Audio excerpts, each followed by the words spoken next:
Penn State. Yeah. Almost beat top 10. Well, this isn't the computer rankings. The computer rankings are the one that matter for What the is this? playoffs. That's just either the AP or the coaches. That doesn't mean This is much. the actual official one that's going to be on next week. But it's not the one that matters for the playoffs. You're just gonna have to trust me on that. That doesn't We're come not out till getting in for Tuesday. second. I'll say, if this is what it was, Ohio State shouldn't be 3, Wisconsin should be 4. Notre Dame shouldn't be 5. Penn State shouldn't be 7. Clemson should be lower than 6. And Georgia should be lower than 2. I Georgia actually should be think 2. They're under. Wisconsin could maybe be 2. All right, go listen. We're going on gold. What? I would assume we're going on I'm just trying to every scratch on the left.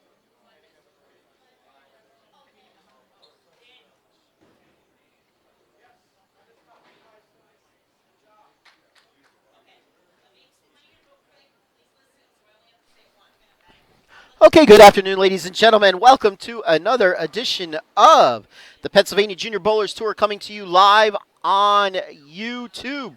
Today is a special event. We have combined with the Junior Bowlers Tour to bring you the combined efforts today. We are at Conchester Lanes in Boothwyn, Pennsylvania, a little outside of Philadelphia. We have the top 12 that made it to the finals today for the both scratch and handicap divisions. How this is going to work, the bowlers that finished 1 and 2 will receive a bye right to the semifinals. Then the other 10 bowlers get placed into groups. The odd numbers, 3, 5, 7, 9, 11, get put into Group A. Group B consists of 4, 6, 8, 10, and 12. Group A will bowl first. They will bowl one game. The 5 bowlers, the top 3 scores, will move on. Then we will see Group B come into action. They will bowl one game with the 3 top bowlers moving on. Then Group A will come back, and the remaining 3 will bowl a game with the leader advancing. The winner of match 2 will advance. And then Group B will come in. Their 3 bowlers, the top score will advance to the semifinals. That will give us our top 4. I do not know how we are seeding it after that, how to determine if the 1 seed bowls the odd number from Group A or the lowest score from Group A. I'll have to talk to tournament director Matt to see how that is. And then, anyway, the final 2 bowlers will be left. The top prize today, $500. So, hope everybody understood that. If you didn't, I'm sure I'll explain it a couple more times today. Today we bowled on white 2. A little break from what we've been normally bowling on.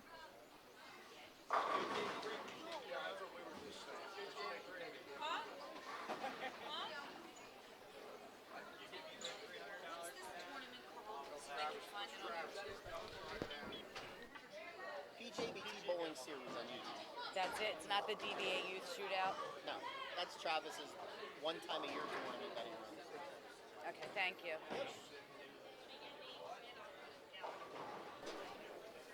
All right, so we have Group A warming up. You'll see they are bowling on our PJBT gold pins today. And they are bowling on a fresh pattern. It was laid down this morning, but there was no activity on this pair all day long. Tournament director Matt just handed me the 12 finalists on both sides. Getting the buys on the scratch side, and I'm sorry if I destroy your names. Ryan Goddard finished as the top qualifier. He shot 300 in the final game of match play to put himself up front. Hunter Macon is your number 2 seed. JBT finalists. Each round is just one game. One game will go from 5 to 3, then we'll go from 3 to 1, and the one remaining will bowl. Rounding out the top 12 is the prodigy Daniel Althouse, qualified 3rd, Brian Kennedy in 4th, Justin Bone in 5th, Gene Blair in 6th, Anthony Meatball Mastriani In 7th, AccuJack Selmer. In 8th, Murphy is in 9th. I'm sorry, I do not know his first name. Ward is in 10th. Don't know his first name. Taylor is in 11th. Don't know his first name. And Brandon Bone rounds out your 12th and final spot. In the handicap side, Morgan Gitlitz is your top seed. She'll get the bye right to the semifinals. And Tommy Sanfilippo was your number 2 seed. He was, by the way, the lucky ticket drawing winner today for the Lucky Shot Challenge. And he won $160 into his scholarship fund today. So good going, Tommy.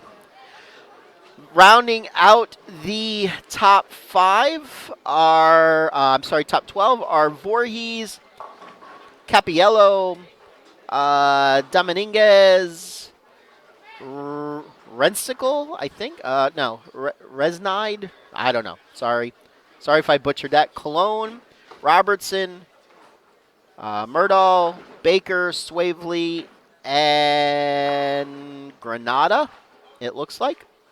Sorry, I'm sure I butchered those names pretty good. So, as usual, the PJBT chat is live and operational. Feel free to chime in. I don't know how much I'll be able to write back. At least the first couple of matches, the action will be coming fast and furious with 5 bowlers on each pair.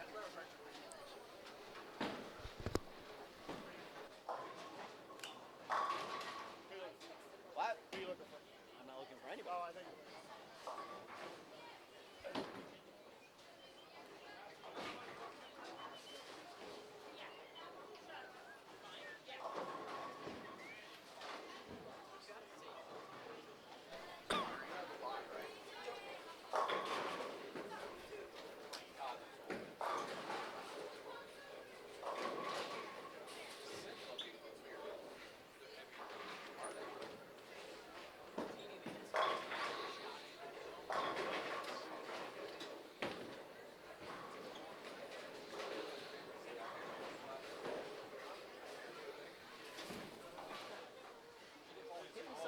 When you have time, I need to know some first name. At least I'm a handicap. Okay.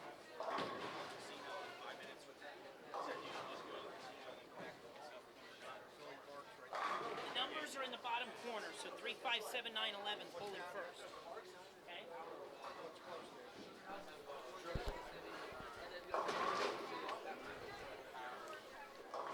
You can unplug me if you're plugging.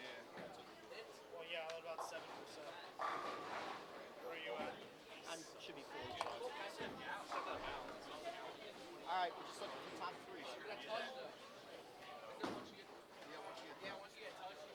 All right, tournament director Matt handed me some scorecards here. Handicap side, some names. Micah Voorhees is in 3rd. Daniel Robertson is in 4th. Victoria Capiello is in 5th. Alex Murdo is in 6th. Still might butcher the names, I'm sorry. Joseph Dominguez is in 7th. Mary Beth Baker is in 8th.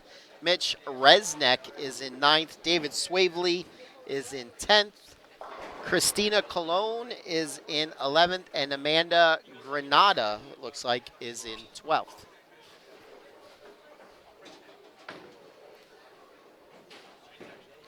And he took the sheets for me again. When I get them back, I will let you know what the handicaps are.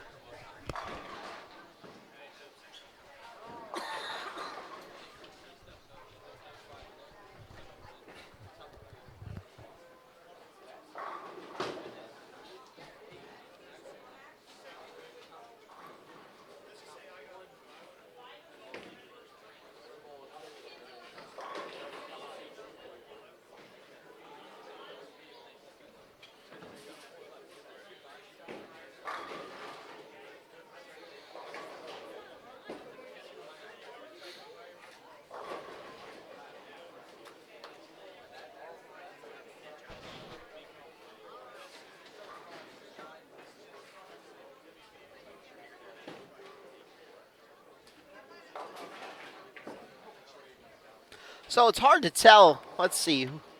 On the scratch side, I think I would say the odd number is the more difficult bracket. You got Althouse Kennedy, Justin Bone, Gene Blair, and Anthony Mastriani. I would say any of those 5 bowlers are capable of coming out of that bracket. On the even side, you have Selmer, Murphy, Ward, Taylor, Brandon Bone. I think you definitely have to give the edge in that bracket to Acu Jack Selmer, but Jack did not bowl the greatest on fresh, so we'll see where that goes. Off to Tournament Director Matt.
All right, and away we go.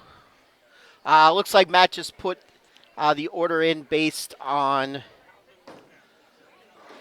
positioning. The 3 seed is first on the odd number lane. The 5 seed is first on the even number lane, so on and so forth. So that means the Prodigy's up first, and he goes 10 back. Voorhees on the handicap side goes right through the 3-pin. He gets a 5 count. By the way, he is getting 12 pins of handicap. I will get you the rest of the handicap as soon as I get the sheets from Tournament Director Matt in about 30 seconds. They are now in my hand. Voorhees is getting 2 pins of handicap.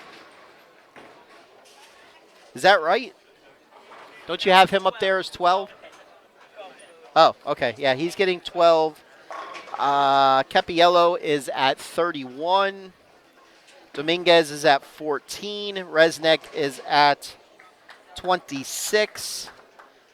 Cologne is at 25. So there is your handicap. Like I said, the action is going to be fast and furious.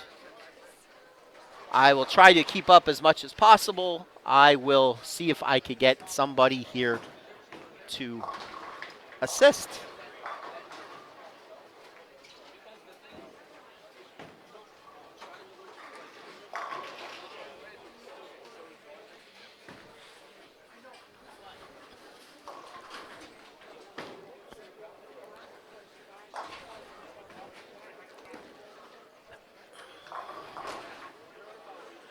For those of you that are watching, by all means, let me know who you're rooting for on the live stream. And if this is the first time joining us here on the Pennsylvania Junior Bowlers Tour on YouTube, welcome. If you would, kindly hit the subscribe button, and you'll be notified each and every time we go live.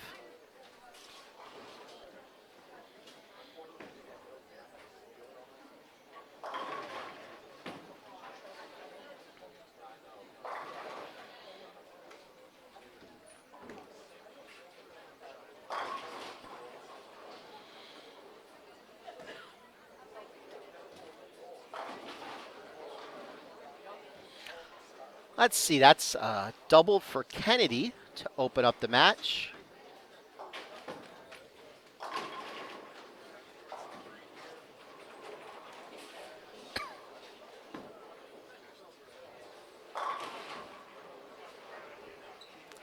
On the handicap side, 4 out of the 5 bowlers marked in the first frame. Same with the scratch side. 4 out of the 5 marked.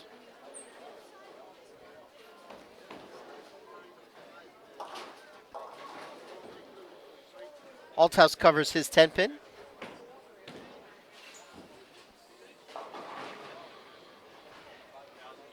See what Capiello does, shooting her 2-4-5 spare on 20. Oh, actually, that was the bucket, 2-4-5-8. She covers that, made that look very easy.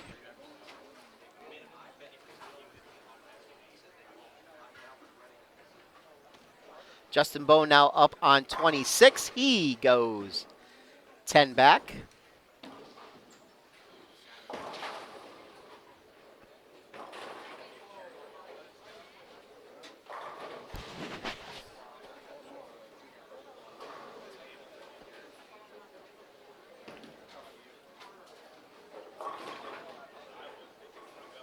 Mastriani comes in light, gets a little unlucky, leaves himself the left side baby split.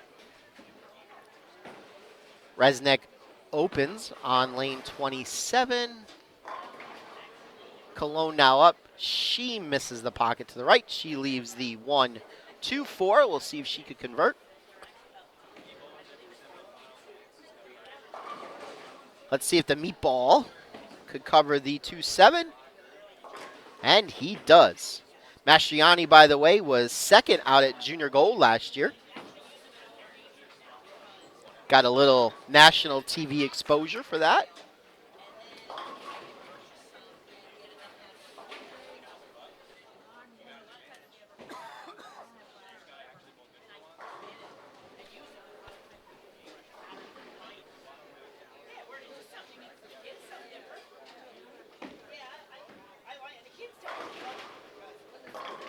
That was a good shot there by Voorhees. Or Voorhis. Maybe somebody could help me. Kennedy breaks in high. He leaves himself the 3-4-10 split. Try to convert that. Althouse covers his 4-pin. Dominguez with a strike on 27.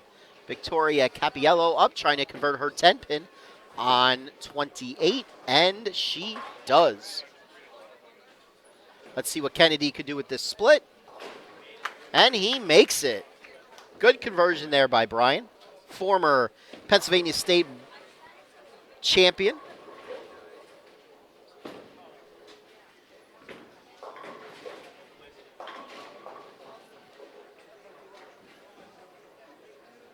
Justin Bone goes high on 25, leaving himself the 4-pin. Gene Blair on 26. That's a double. He puts 10 back. See what Cologne could do. She's shooting the 2-4 on 27. And actually it was the 2-4-8. These gold pins play a little havoc on my eyes, seeing those back rows sometimes. She chopped that.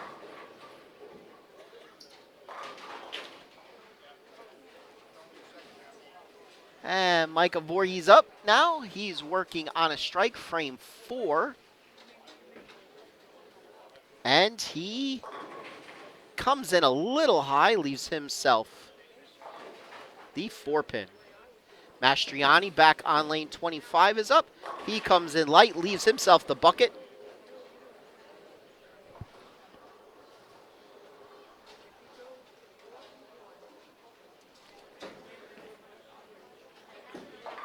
Voorhees makes his 4-pin.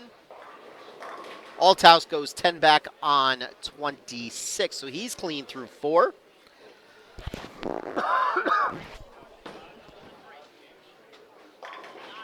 That's a great spare there by Capiello. She converted the 1, 3, 6, 8, 10. Very difficult spare for a right-hander.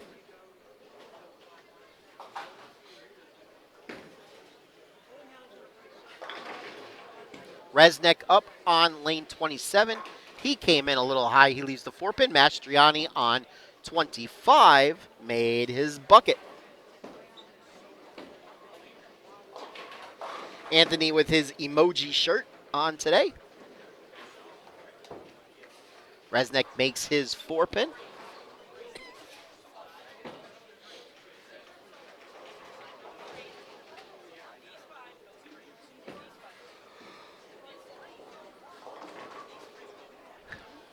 Cologne leaves the bucket on lane 28.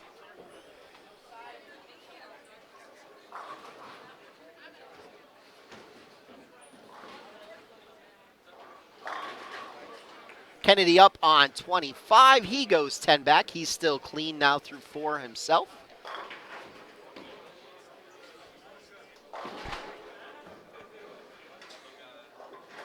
Let's see what Bone could do on 26.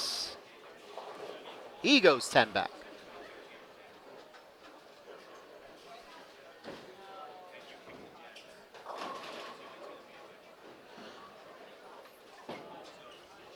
Blair leaves the 4-pin. Voorhees shooting the 1-2-4. He converts that. Capiello on lane 28. She comes in light, leaves herself the 2-pin. Mastriani was on 26. He went 10 back. Blair makes his 4-pin on 25.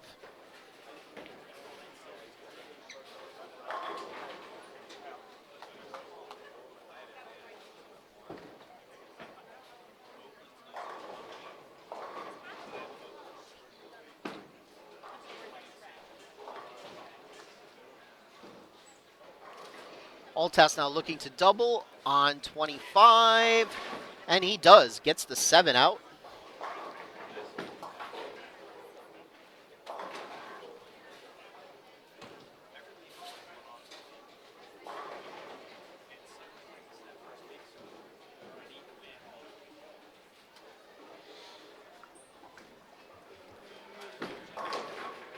Brian Kennedy pulled the ball about 4 arrows and still struck.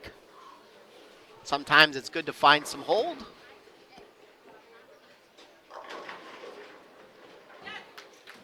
Good shot there by, who was that? Dominguez? Was that? No, that wasn't Dominguez. That was Cologne. She got the 7 out. Voorhees up on 28. Let's see what he can do. In the meantime, Gene Blair up on 26. He comes in high. He leaves himself the 3, 4, 6, 7. Mastriani now up on 25. He's looking to double, and he leaves the light 10-pin. See if he can convert. Voorhees struck.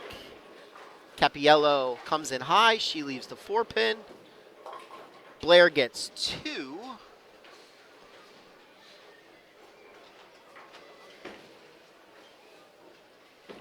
Mastriani makes his 10-pin.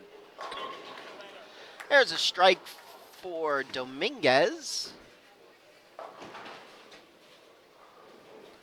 Thankfully, we have the scoreboards up on the screen so you can see what's going on. All right, Altas now up on 26. He is working on a double. Trying to make it 3 in a row. Fast 8. Not happy with that outcome, but in this guy's half-blind eyes, it looked like he got that in off of his delivery. Kennedy goes 10 back once again. Hey, it's about time I get some help. Now putting on the headset. The man, the myth, the legend, the gentleman who needs no introduction, the one, the only Skip Moyer. I was busy. Okay. I set up the chart so I could actually put all these scores in. Ah.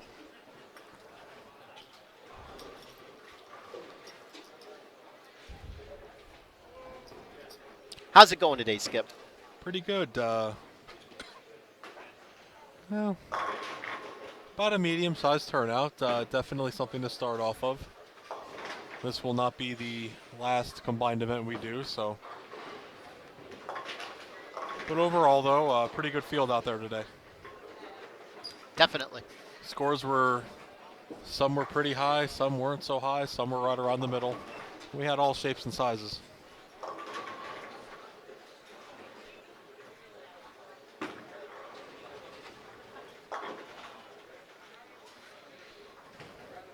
Mastriani comes in light. He leaves the 2-8-10, I'm going to assume. 2-8-10. Althouse comes in high. Leaves the 3-7-10. I thought that was the 5-7-10 when I first looked at it. Come on, pick it up. Mastriani gets the 2-8. Definitely looking at the... that was not a good effort. Definitely looking at the sheet on the scratch side, I would definitely say that this bracket is the tougher bracket.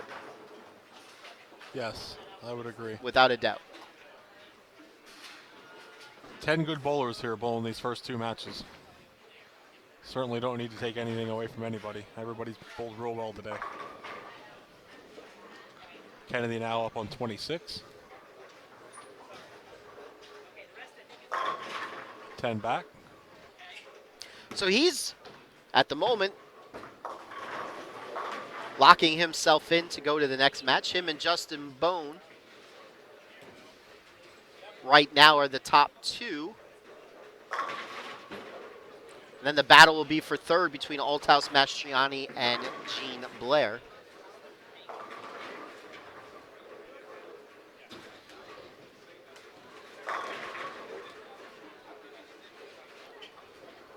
With right now Althouse holding a 10-pin lead with 3 frames to go.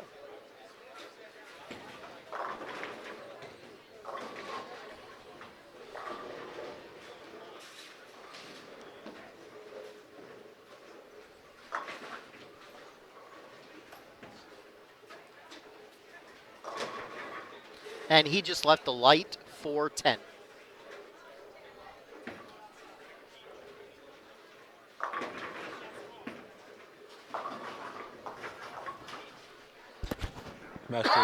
Mastriani chops his spare. Althouse now attacking his 4-10. Misses both. That will put Danny at 140 in the 8th. Kennedy up now. Or Justin Bone up now, rather. Kennedy up on the left. Kennedy working on a 4-bagger. Also with Justin Bone, also on a 4-bagger.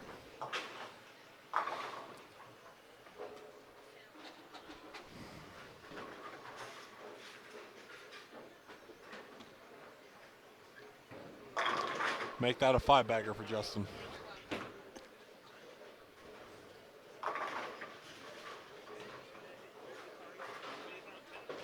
Kennedy now up in the 8th, looking for his 5-bagger. Leaves a weak 10. Had the 5-7-10 standing there for a moment. It did.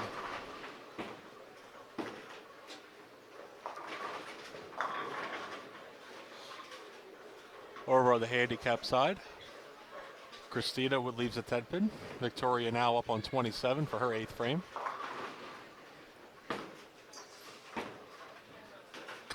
Just misses. Christina now looking to make her 10-pin. She does not make hers either. That leaves her with 144 with her handicap in the 8th. Victoria Capiello right now, currently after 8 frames, your handicap leader. Followed by Christina Colon and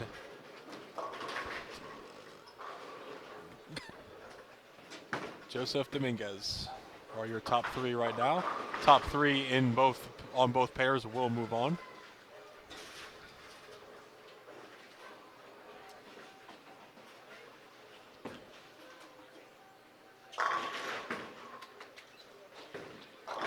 Strike for Gene and Victoria on 25 and 28. Micah now up on 27. Leaves the 10-pin also. Good looking shot. 2-4-8-10 for Anthony on 26. He's going to take a good run at it here and makes it. He makes it. Nice spare for Anthony. Very nice spare there for Meatball.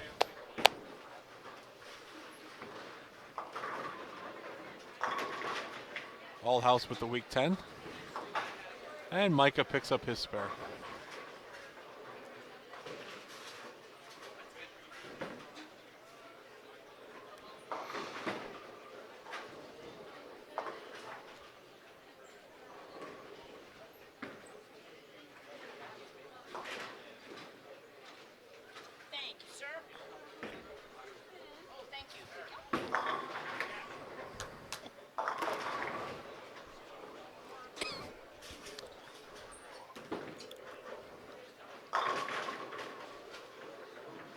Kennedy with the 10 pin. Here's Justin now up on 25, looking to increase his lead. He is on a 5-bagger, looking for 6.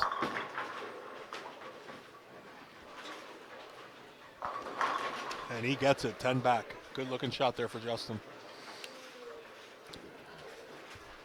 So definitely Bone and Kennedy will be moving on the scratch side. Right now, Gene Blair has the inside track on being the third bowler through.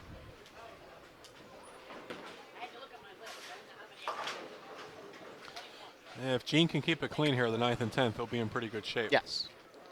A strike right here will go a very long way. Allhouse and Mastriani both having trouble getting 10 down. But certainly not over here if Gene cannot mark. Micah comes up a little high, leaves the 6-10. And Victoria with a double.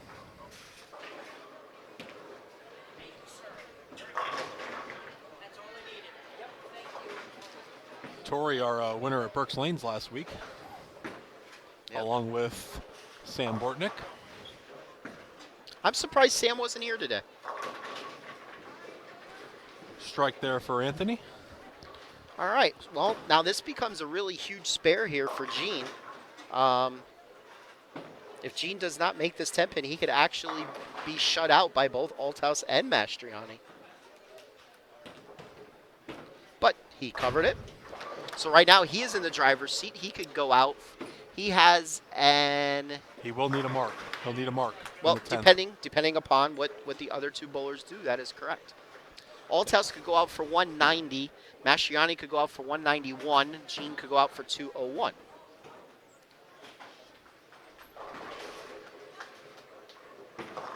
And Althouse's day is done. Very disappointing. He actually thought he qualified second. He has nobody to blame today but himself. He missed a number of 10 pins today, Yeah, when you don't make your spares, you're done. which kept him out of qualifying second. Unfortunately, on these challenging patterns, spares are so critical. Something we really do preach to a lot of our bowlers. Kennedy with another strike. He will be moving on. Over on the handicap side, Tori goes strike 7 miss for 196 with her handicap. Micah Voorhees, 181 with his handicap. Both of those bowlers will be moving on. It's going to be a little bit of a tight race for the final spot.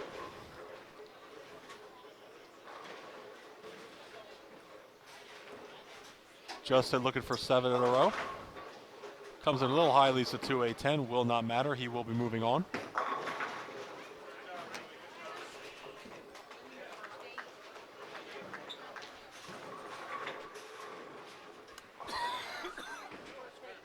I need my computer.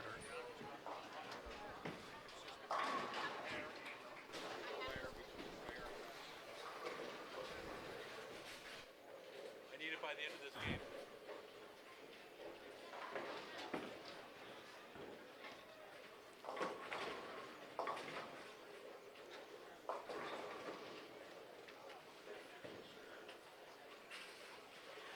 All right. Well, Cologne is going to need to make this spare.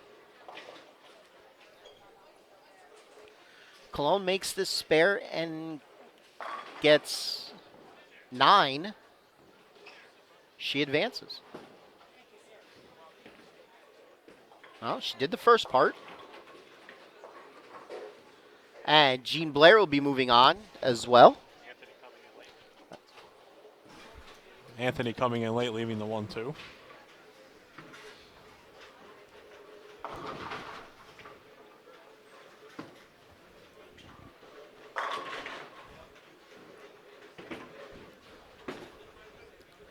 And she gets 10. So that will move her through by 2 pins.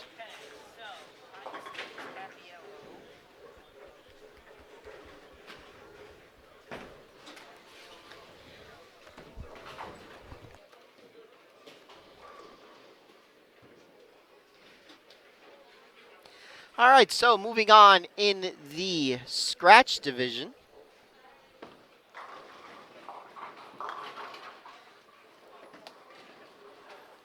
With a 245 was Brian Kennedy, 235 for Justin Bone, and 199 for Gene Blair. In the handicap division, 196 for Capiello, 195 for Dominguez, and 183 for Cologne.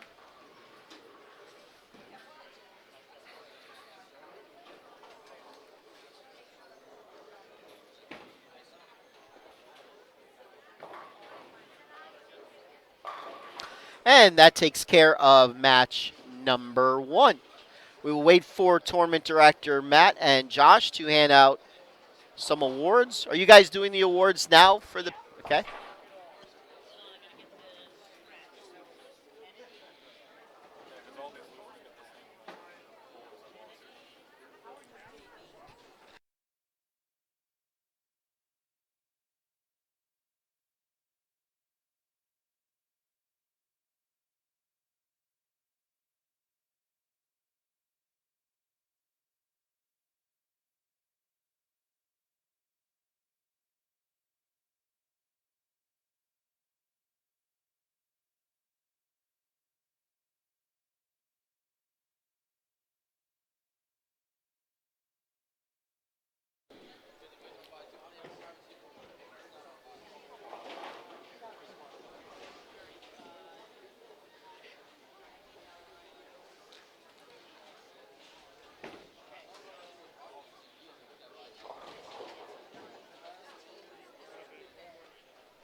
All right, it's time to give out some awards. Awards presentations. Then we will get ready for match number 2. I'll talk about some upcoming events.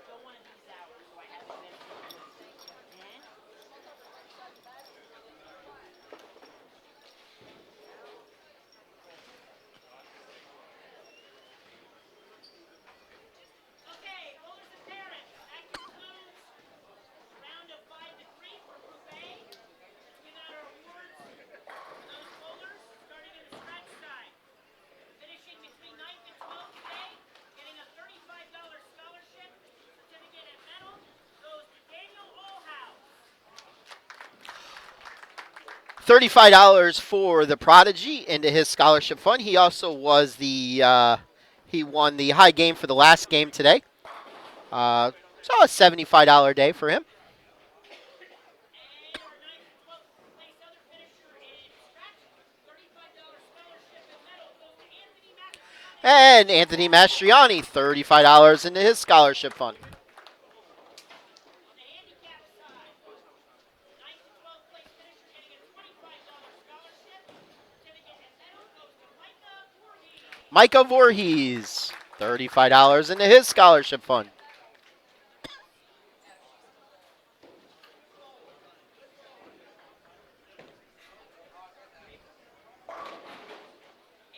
our 9th and 12th place other finisher in handicap, receiving a $25 scholarship and medal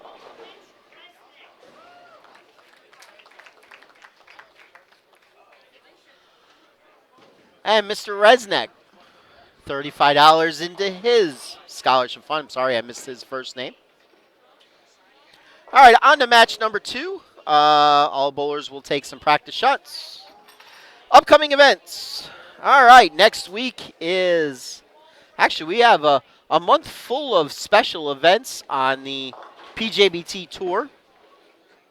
Next week is when the PJBT presents the Bowling Center Championship. That is when teams from all the local bowling centers come together, and in order to participate, it's teams of 5. All of the bowlers on this team must be from the same bowling center, and the winning center in each scratch and handicap receives $500, and of course, the winning team also receives some money into their scholarship as well. Then the following week, we have a under 21 doubles tournament. Both next week and the following week are at Parkway Lanes in the Allentown area. Then on November the 19th at Limerick, we have a under adult junior tournament. Sunday, November the 19th, adult junior. Also, as Skip puts back on his microphone, also, that's the Prodigy's 18th birthday. Imagine that. And so we're definitely going to have some cake, so that's worth coming down for, just to get some cake. And bowling. Of course, you got to be a bowler to get some cake or, help run the tournament. And then I do believe to round out the month of November is the Pop Tomek tournament. End of the month, correct. Thanksgiving weekend, I believe. Yes, that is a 2-day tournament again this year. Yes. I believe Saturday and Sunday. Yes. And that is at, that's in York. Suburban Bolorama. Suburban Bolorama in York. That is correct. So, a month of special events on the Pennsylvania Junior Bowlers Tour. We hope to see you at one or more of those events. All right, I am going to leave you for a moment or two until the next match starts. I will be right back. Thank you, ladies and gentlemen.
Okay, we are getting ready here to start round number 2. Round number 2 are the even number bowlers in the B group. Once again, same as the last game. 3 will advance out of this match. Those 3 will face the 3 that bowled the last match on both sides.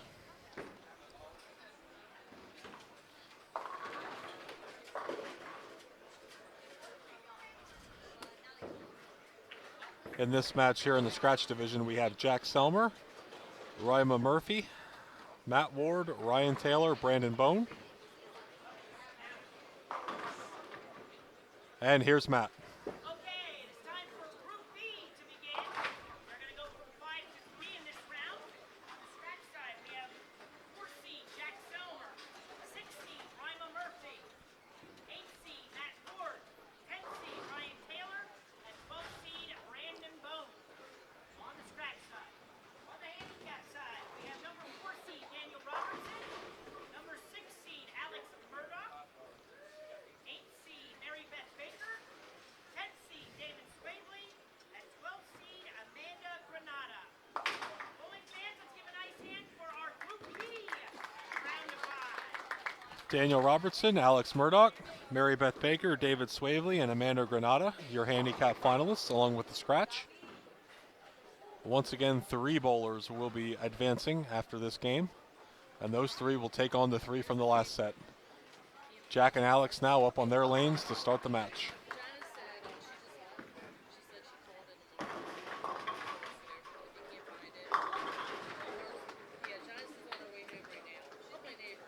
Okay, no problem.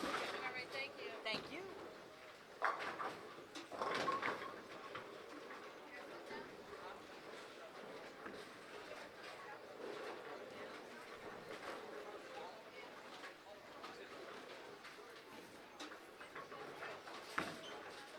Okay, this side.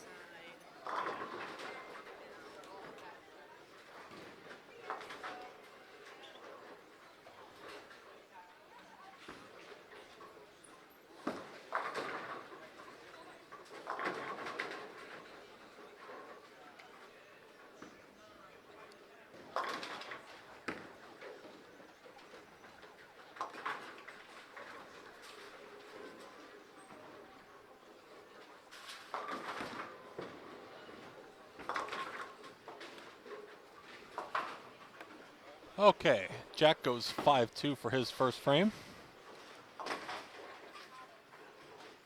Murphy makes his split, goes 7 spare. Over on the handicap side, Robertson with a strike, Mary Beth 9 spare. Alex leaves 7 and misses his spare. And Swavely with a spare to start the match. Amanda Hey, the fat guy's back. with a strike. Didn't even know you left. Try picking your head up from your paperwork or your phone once in a while. I'll try. Someone asked me if I take my phone in the shower with me to watch football. I said, no, I'm not that bad yet. Well, that's because you usually don't shower on the weekends. Well, gotta have priorities, I guess. Somebody's putting a lot of like emojis on our message board. That's something we don't get every day. That's No. definitely something different. Something that's it's a welcome sight to have something a little different. Yes. Bowen with a strike for his first frame. Mary Beth leaves the 5-7. And David Chocolate Chip Swavely up on lane 27. Really? Says chocolate chip on the back of his shirt. Does it? It does. That it does. That's why I went with it. Jack comes up a little high, leaves the 3-6. Ryma Murphy now up for his second frame. Working on a spare. Comes up high, 6-10. And an open frame for David. Amanda working on a strike. She comes up high also.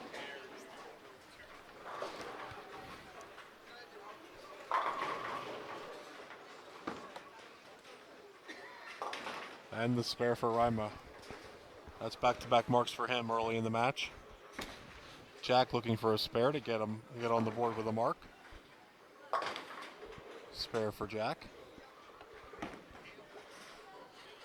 Daniel now up on 27. Comes behind the head pin, leaves a 5 count.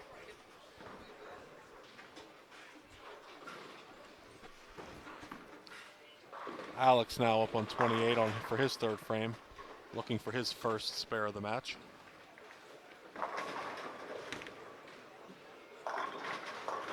Comes up just a little high, leaves a makeable 6-10. 2-8-10 from Matt Ward.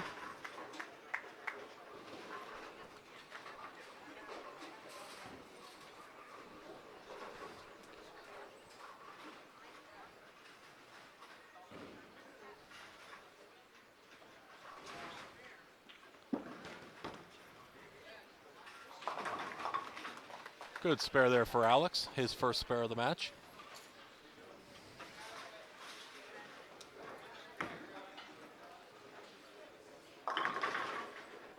Mary Beth comes up high, leaves the 4-7. Brandon up now, looking for the first double for any bowler.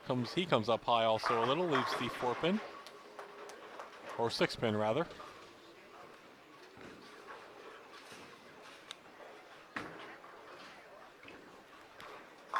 And a spare for Mary Beth.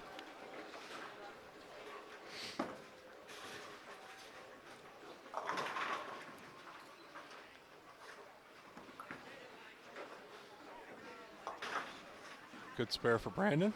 He is clean through 2 along with Rima.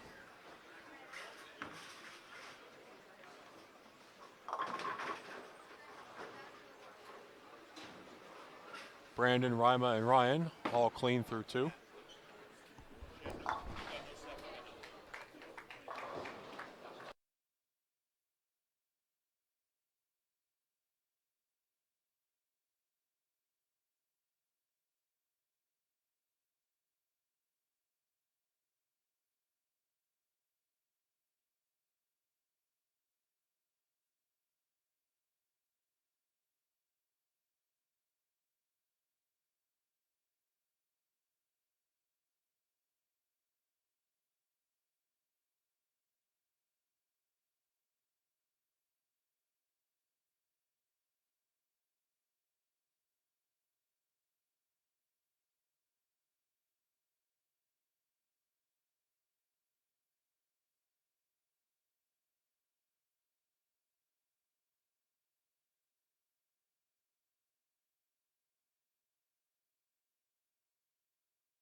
Okay, a little bit of how to do a re-rack there, missing 7-pin. Rima makes his 1-2. He remains clean, along with Ryan and Brandon. They are your early leaders here in the scratch division. It's my medicine. Hello, Skip Moyer. Hello. Good afternoon, everybody. Hope everybody's enjoying the finals of the first ever fall tournament combined event, PJBT and JBT, Junior Bowlers Tour.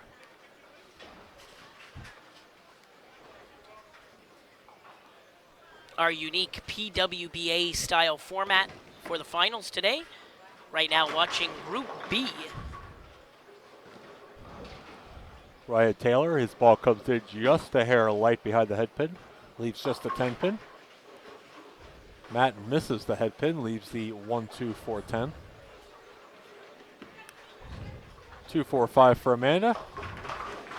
And Alex comes up high, leaves the 3-4-7. Very interesting lead with these pins. Really easy. These 2 pairs that they're bowling the finals on are fresh. They were not used in competition today. Certainly not hard to miss the head pin, especially to go around the head pin with the fresh till they break down a little more. And we're seeing that just a little bit. A couple bowlers need to move a little further right. Yeah, today's pattern was the white 2 pattern today, so not a house shot, but certainly something that is not one of the more challenging patterns that we put out over the weeks of competition, but certainly the fresh pattern takes a little bit to get used to for the bowlers once they've been bowling on the little bit burned out pattern from earlier during the end of qualifying and match play.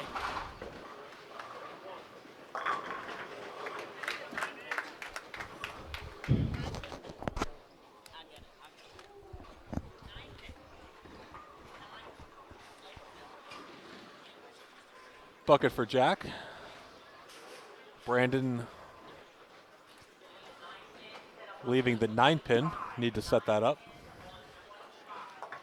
Spare there for Alex, his second spare of the match. Mary Beth Dallop on 27. Leaves the 1-2-4.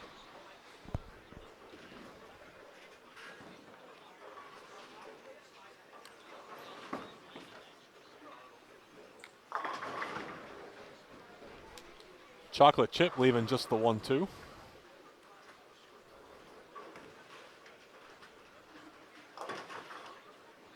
And Jack picks off the bucket. Full of open frames on the scratch side, so nobody's certainly running away with the match yet. Start over. Nobody on the scratch side running away with it early. As handful of bowlers with an open frame and a couple of spares.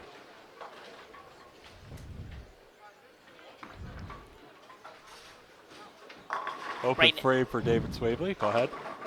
Yeah, and it looks like Daniel Robertson at the moment with his handicap has the lead through 5 frames on the handicap side, but the top 3 will advance to the second round of their group.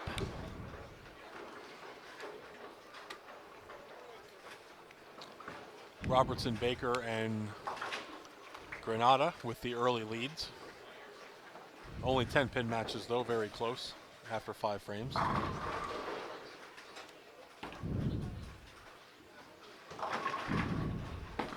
We need to keep an eye on lane 27. Anything for the 4 o'clock game? I put him in already. Over on the one, under on the other. Thank you, that helps me.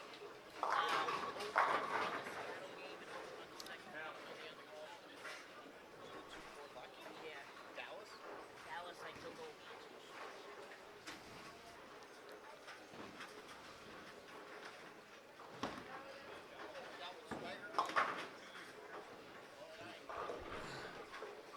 Matt chops the 4-8.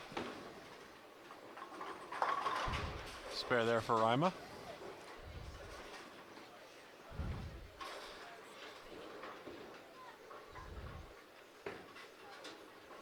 The live chat board is alive, so anybody out there watching, if you want to send a message to us or have a question, make sure you type in the live chat there. We just got one from Ed Robertson saying, "Good job, little man," for Daniel. Get back on that strike train.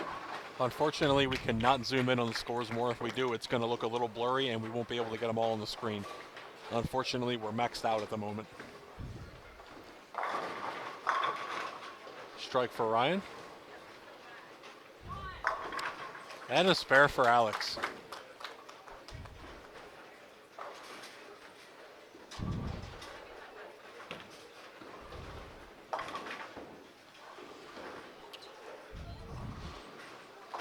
At the moment on the scratch side, only one bowler with a strike working. We have 3 open frames from 5 of the bowlers.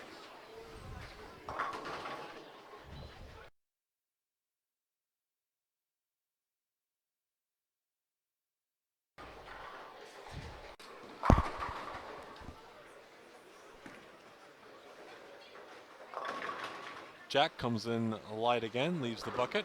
We're going to have to get a little bit of help there for lane 27. We're having a little issue with the 7-pin standing up. Murphy with the strike.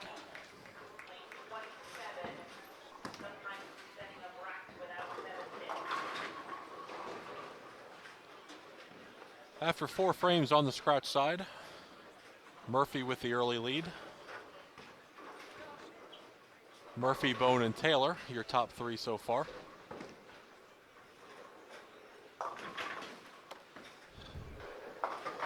Murdoch now on 28, gets the strike.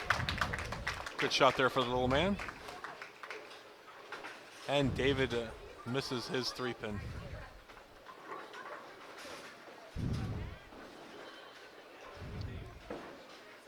Or 1-5 it might have been. Hard to tell back here. Taylor comes up high, 4-7 for him. Looking to pick up the spare. And a strike for Daniel. Also a good shot for Matthew Ward on the scratch side, lane 25 with a strike. Nobody seeming to pull away through 5 frames on the scratch side, so he's having a very close match. Again, the top 3 of these 5 bowlers advance in each group. Then each group will have the 3 bowl off to 1. And the 1 remaining bowler will take on our number 1 and 2 seeds on each side in the semifinal. The 2 winners then bowl each other for the title. We're going to give out over $2,300 in scholarships today, and your top prize have a $500 scholarship for our combined event today. I want to thank Chuck Pisano, Gretchen Handoga, and the JBT team for also being here today to join us for this first ever fall edition of a combined event. Many of you know us from the famous Best Scholarship Tournament, as we do Best every year together, a big event Father's Day weekend. This our first attempt at an event during this season put together by both tours. Good adjustment there for Jack Selmer, but leaves just the 10-pin. There's a good shot for Granada. And Ryan Taylor crosses over. Didn't like the shot, but he's going to take the result. Double for Robertson up on the board there.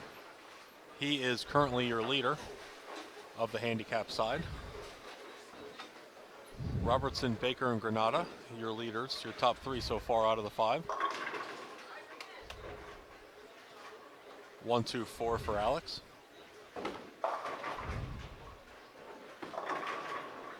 And a strike and a spare for Baker and Selmer.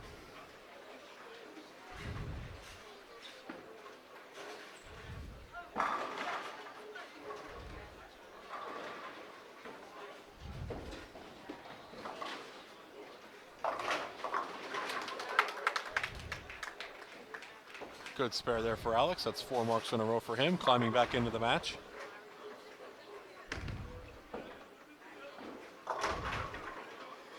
Ooh, and a tough leave there for Matthew Ward as he leaves the 4-5 split. He'll look to convert. Uh-oh, chocolate chip cut that one short. David Swavely misses the head pin to the left, leaving the 1-3-6. He'll look to convert his spare. Open for Amanda. That's going to certainly open things up a little bit now. Alex right on the outside looking in.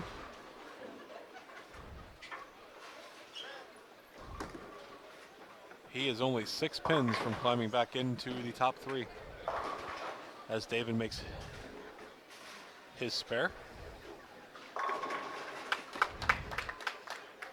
And there's a triple for, I'm sorry, make that a That's a strike for Murdoch. I thought he had a triple, but he had a spare in the last frame. Sorry about that. That puts him right. That puts him in the top 3. At the moment. Robertson on a 3-bagger now. Back over the scratch side, Jack Selmer, one of the low bowlers at the moment, makes another good shot, leaving the 10-pin. Do point out these gold pins are a little bit heavier than your average white pins, so sometimes carries a little bit trickier. There's a good shot for Rima Murphy as he has 3 in a row now. Rima is your leader right now of the scratch side. Mary Beth Baker crosses over, leaving the 10-pin on lane 27. Tell your friends out there, if they're not watching already, tune in, log on to youtube.com and watch our live streaming finals. We will have the round of 3 in each group. Each group will get down to 1, and they will take on the 1 and 2 seeds. Good spare there for Jack Selmer. There's a good shot for Daniel Robertson. He will finish with a strong game. 4 in a row.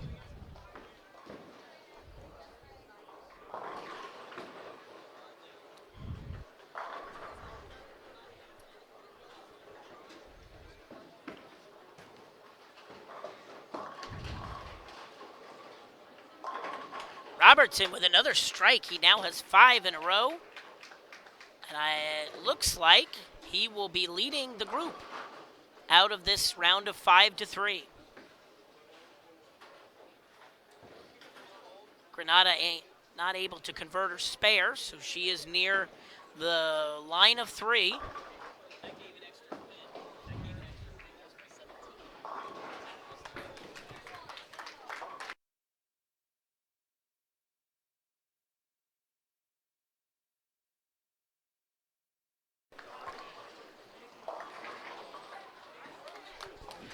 All right, it appears that for the moment I'm back.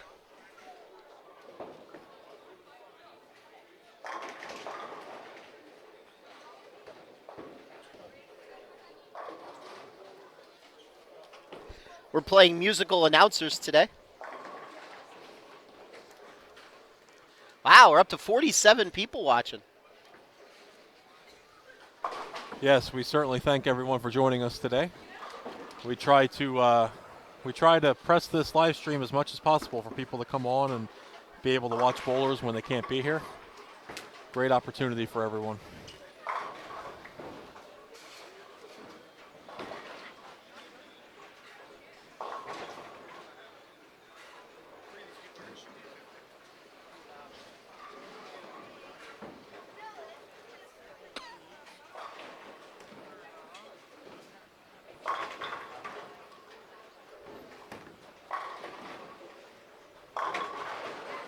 .241 scratch for Daniel Robertson. Great game for him. He will advance.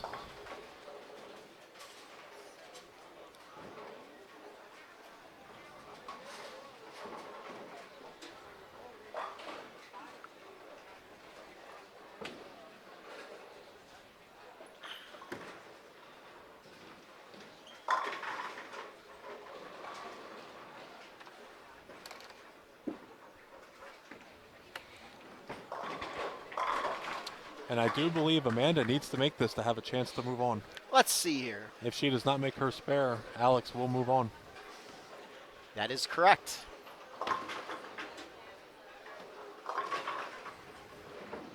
$150 for David Swavely.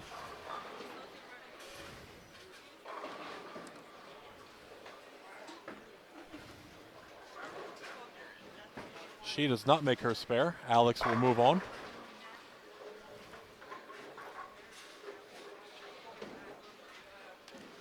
How do you guys keep shifting my camera?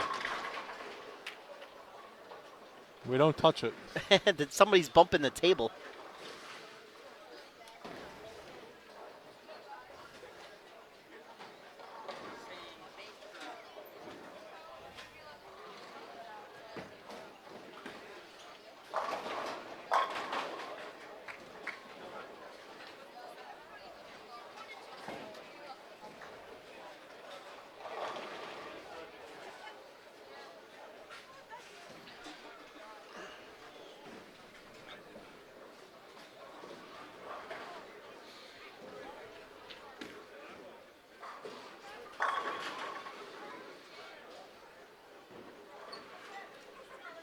So on the handicap side, Swavely and Granada will be your bowlers who are eliminated. Baker, Murdahl, and Robertson will advance.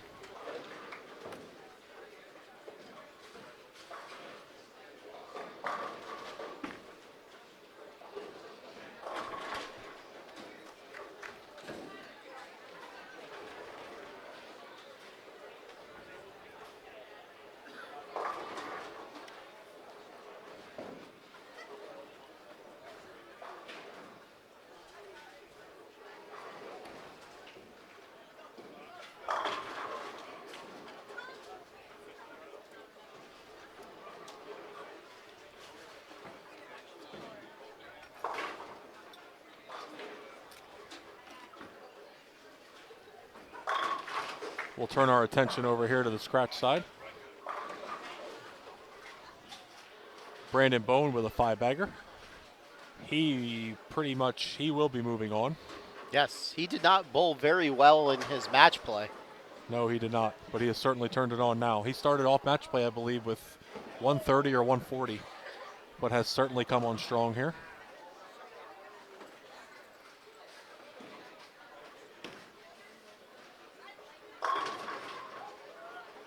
Jack with a 10 pin. Jack himself bowled well in match play, but did not find the fresh pattern here to be very nice to him. Yes, actually, Jack was 12th. He was the cut, and then he got himself all the way up to 4th. 694 in match play for Jack.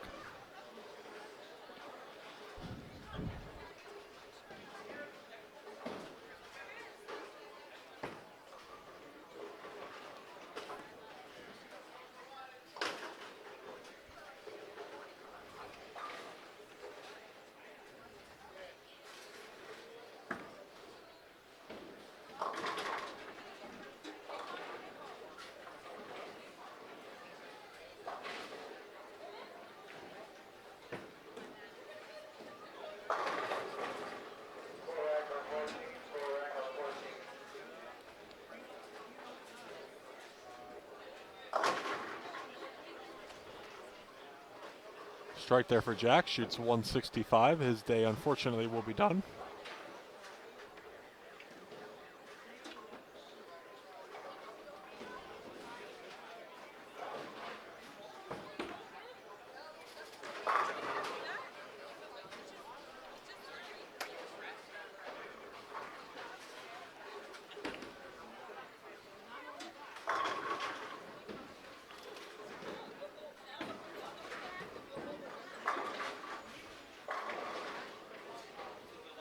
Yes, the scratch match is over as well. The best Ward could do if he strikes out is 169. So Ward and Selmer, day will come to an end.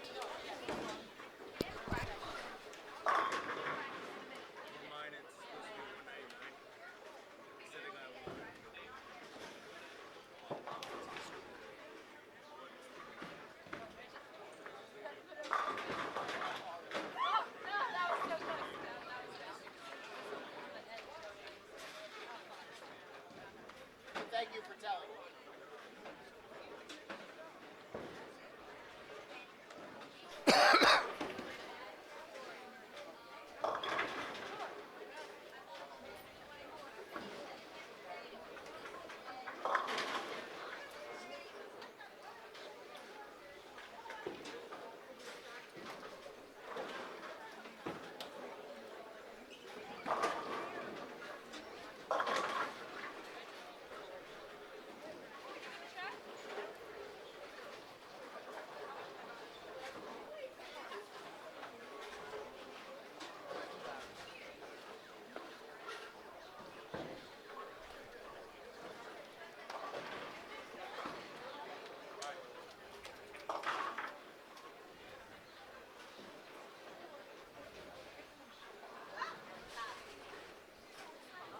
Brandon Bone with a spare. Strike here would give him 224. He's going to make a ball change.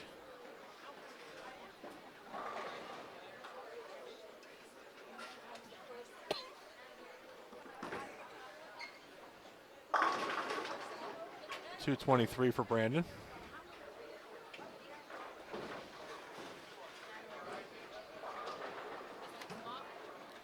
All right, so that's going to do it for Group B. After we give out awards, we'll get the Prodigy online a little bit. He could talk about today's pattern.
All right, on to tournament director Matt.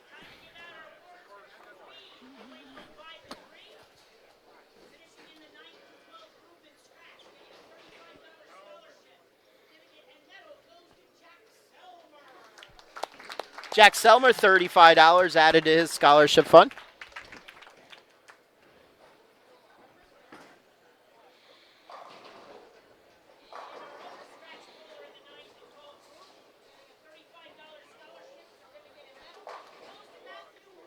Matthew Ward, $35.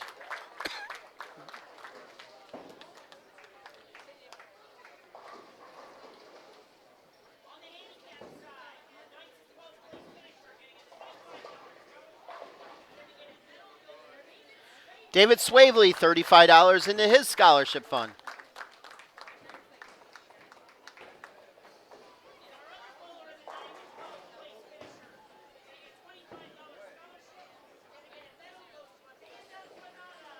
Amanda Granada, $35 into her scholarship fund. All right. Back over to Group A.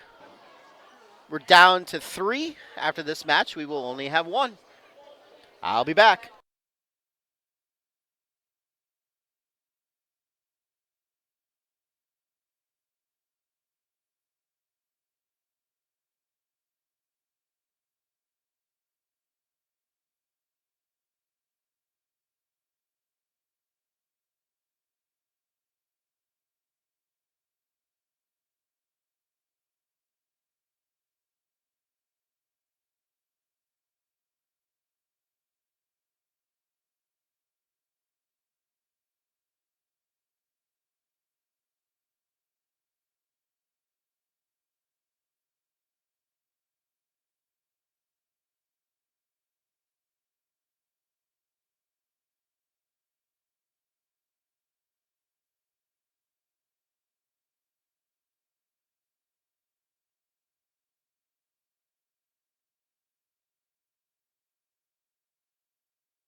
right, so on the handicap side,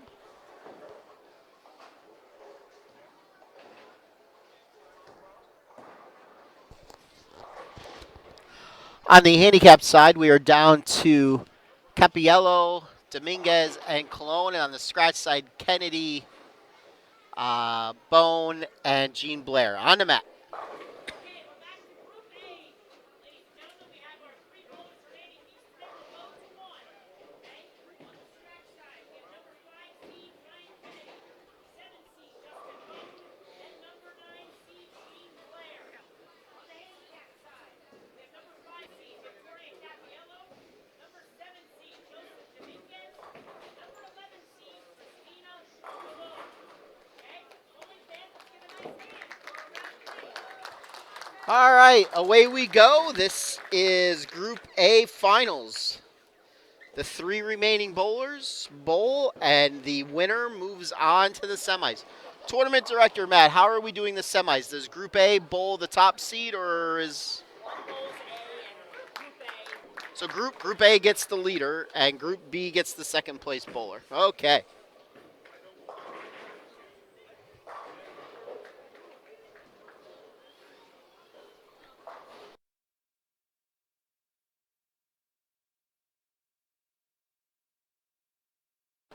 Justin Bone opens up with a strike. Capiello on 27 leaves a split, the 4-7-9.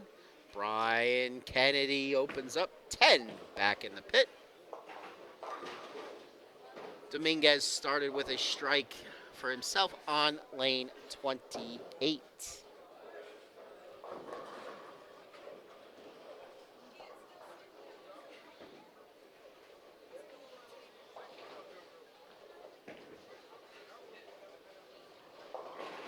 Once again, as always, the PJBT message board is up and operational. Feel free to post a comment. Let me know what you're thinking, who you're rooting for, where you're watching us from. I always like to hear from the fans of the PJBT or fans of PA Fats.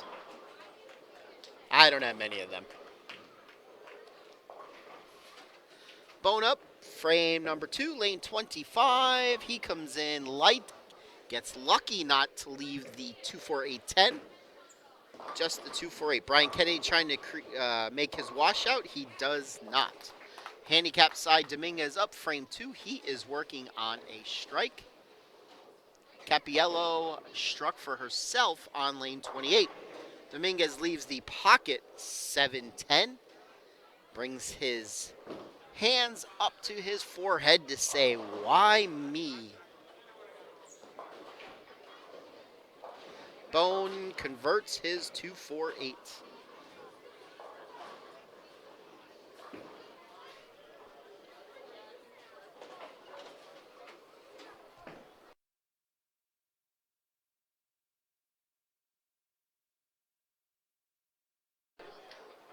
Gene Blair comes in a little high. He leaves himself the 4-pin. Cologne makes her spare on 28.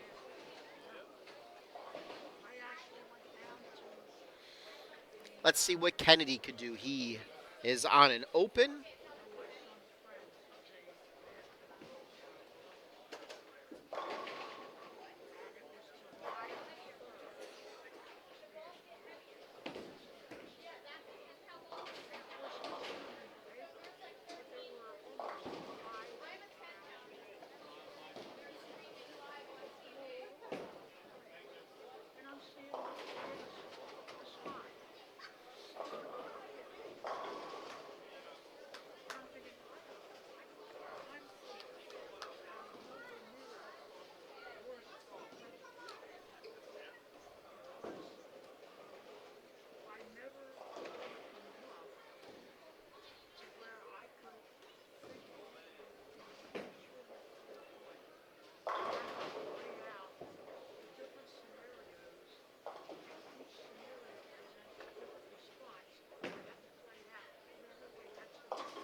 All right, so where are we after 3 frames? Brian Kennedy struck in the third. He's got 28 with a strike in the third. Gene Blair with 39 with a spare in the third. And once the graphics go away, I can tell you where Bone is. He is 40 with a strike in the third. On the handicap side, Dominguez is at 42 with his handicap with a strike in the third. Capiello with a spare in the third is at 60, and Colon is also at 60 with a spare in the third.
All right, over to the handicap side we go. Capiello up in the fifth. She leaves the 10 pin. Dominguez does the same. Capiello was working on a spare. Dominguez was on a double.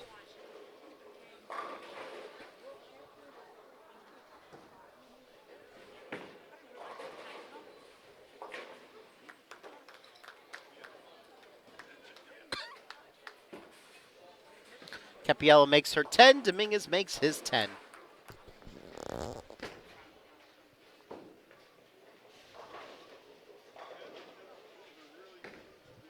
Cologne up now on lane 27. She comes in light, leaves herself the 1, 2, 4.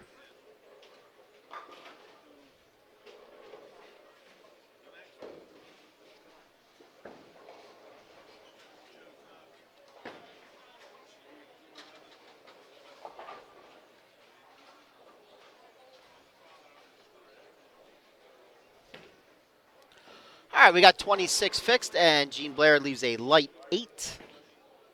Cologne shooting her spare. She got it.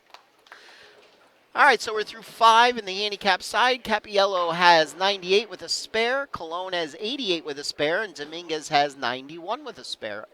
Anybody's match halfway through.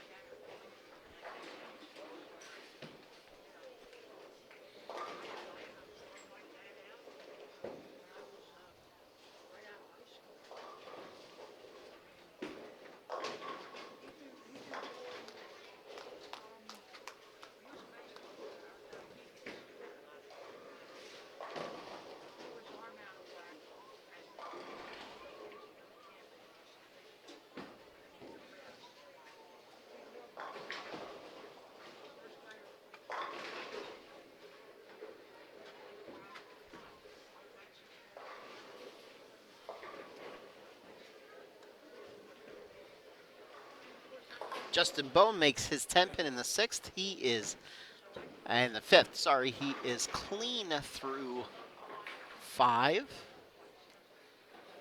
He has 89 in the 4th with a spare in the 5th. Brian Kennedy with 77, spare in the fifth. Gene Blair 78 with a strike in the fifth. So right now, Justin Bone is ahead halfway through the match. He's up in the sixth. He leaves another 10 pin.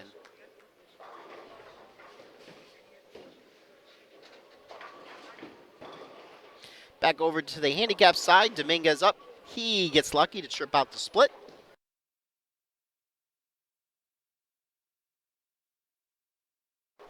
Brian Kennedy leaves the light hit 8. Just saw Gene Blair do that on that lane a little bit ago.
All right, over on the handicap side, they are in frame number 8. That match looks like it's coming down to more of a Capiello versus Dominguez. Cologne is definitely still in it. She is, though, down by roughly 20 pins to Capiello. On the scratch side, they are through 7 frames, and Justin Bone is up by 12 over Brian Kennedy and 24 over Gene Blair. But Kennedy is now on a double. See what Justin could do if he could keep pace.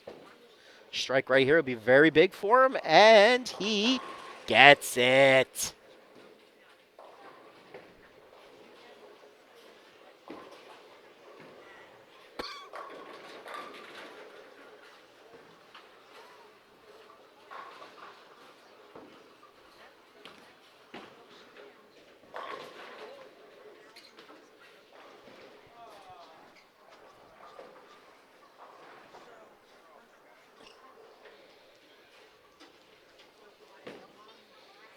Capiello trying to make her 3-pin in the 9th. She does.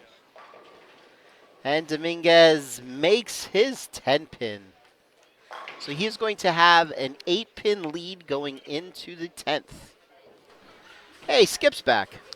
Yep, just got a few things I got to get taken care of to keep the day going a little smooth. Kennedy struck in the 9th to keep the pressure on Justin Bone. Let's see if he can answer. Cologne puts up a strike in the 10th, so she is saying, not so fast, PA Fats. I'm not out of this.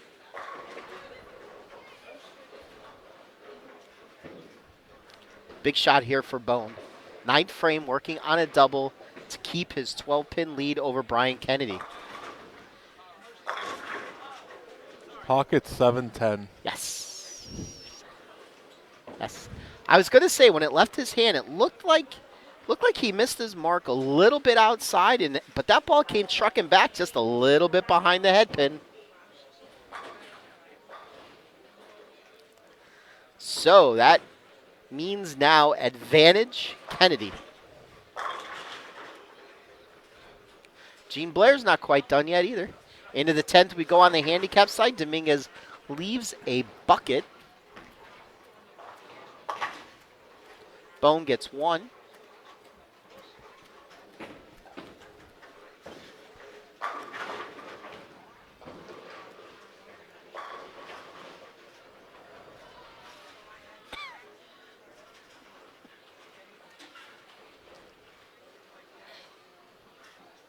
Big shot here for Justin here for the first shot in the 10th. He just wants to walk up there, put 10 back, and see what happens.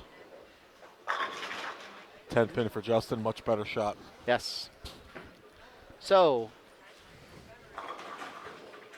Kennedy now is just pretty much going to need a mark. 175, 2. Yes, he's going to need a mark.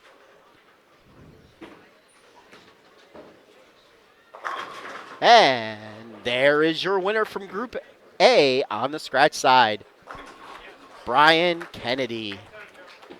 Good shot there for Dominguez. Big spare there for him. He will have a date in the semifinals with Ryan Goddard.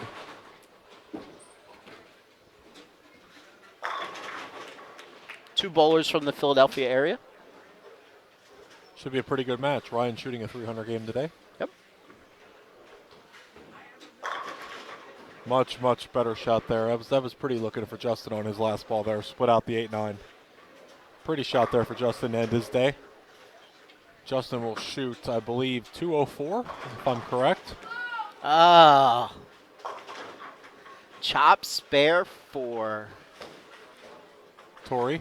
Capiello. Tori Capiello with the chop. Looked like she made that, actually. 10-pin wiggled a little. Didn't fall. So, Cologne is going to need to double to move on. She's given herself a chance. And she gets the first, trips the 8-10.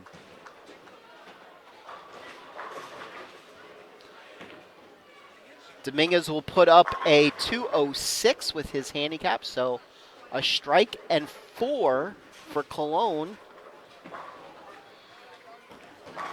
We'll set her up to face Morgan Gitlitz. Let's see what she can do here. Let's see if she can bring it home. Good looking shot. That's a And double. She just shut up PA Fats.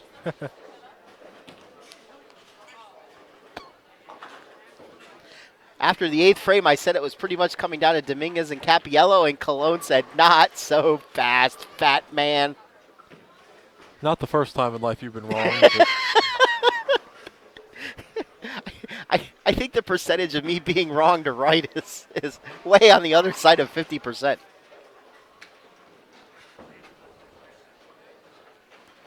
All right, so Brian Kennedy will be moving on in the scratch. And what is Cologne's first name? Christina. Christina Cologne will be moving on in the handicap division. I'm not really sure she knew she won.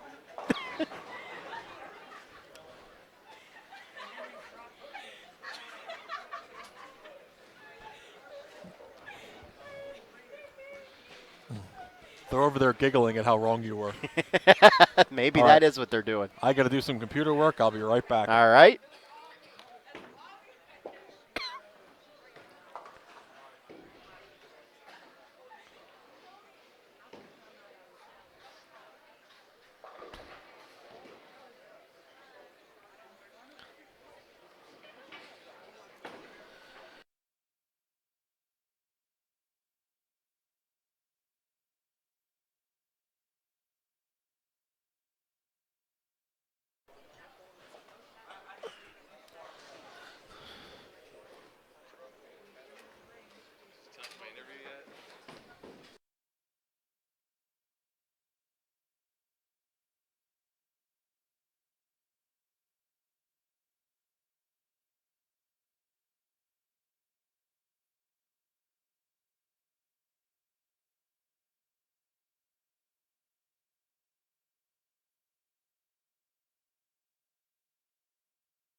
All right, on the mat for award presentations.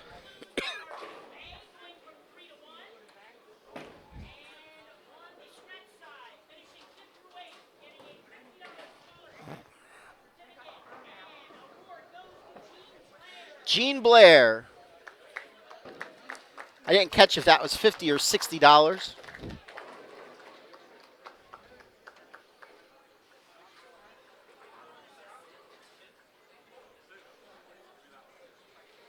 Okay, and our other 5th through 8th bowler in scratch getting a $50 scholarship certificate and award goes to Justin Bone, it is $50 going in to those that are bowing out in this round. Handicap side. Faceless finisher getting a $35 scholarship certificate and award goes to Victoria Casiello. $35 on the handicap side due to less entries. And our other 5th through 8th seed bowler getting a $35 scholarship certificate and award goes to Joseph Joseph Dominguez. Dominguez. All right, now we're going to set up for Group B, their 3-to-1 match. We will be right back, ladies and gentlemen.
All right, away we go.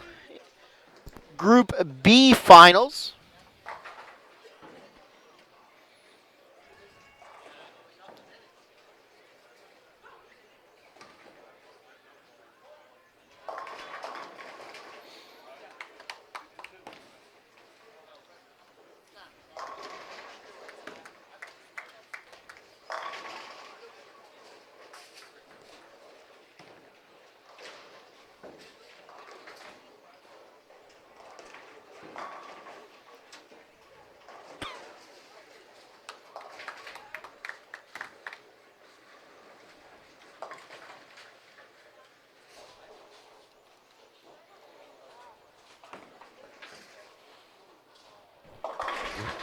Hello, PA Fats. Hello, Matthew.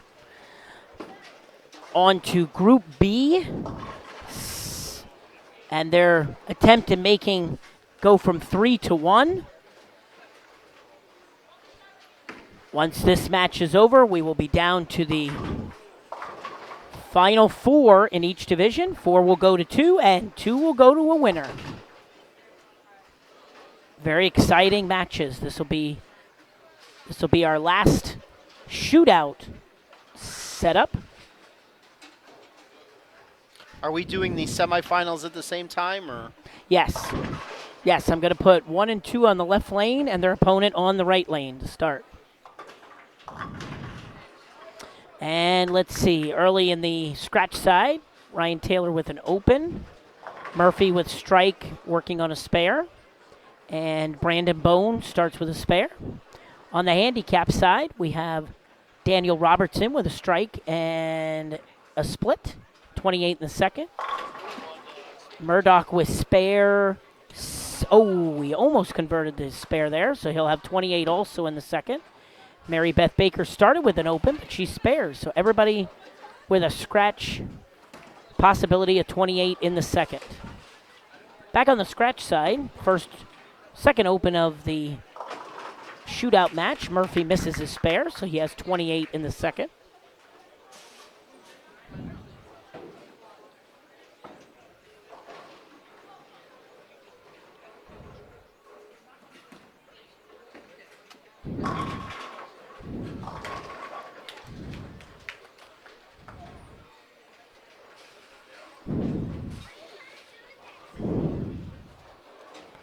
Murdoch with a strike there. And Mary Beth Baker gets a strike. Everybody with a strike in the third frame on the handicap side. Now Daniel Robertson up in the fourth, puts up a double. Coming off his big 241 scratch game in the last match. He has a double working.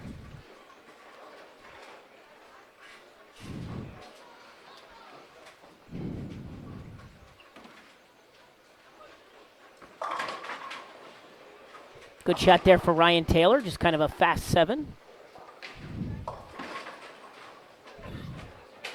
And Murphy back-to-back opens. Not a good start for Murphy in the match. He'll look to recover here in the next couple of frames.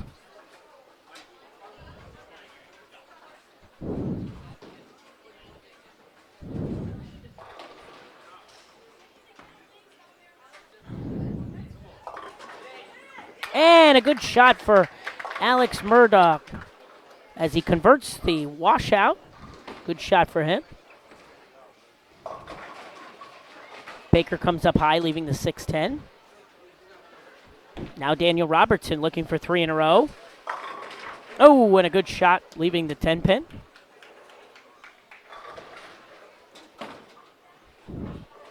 On the scratch side, Brandon Bone spares up. He starts with spare, strike, spare, and at the moment has the lead in the shootout 3-bowler match. Murphy recovers with a strike.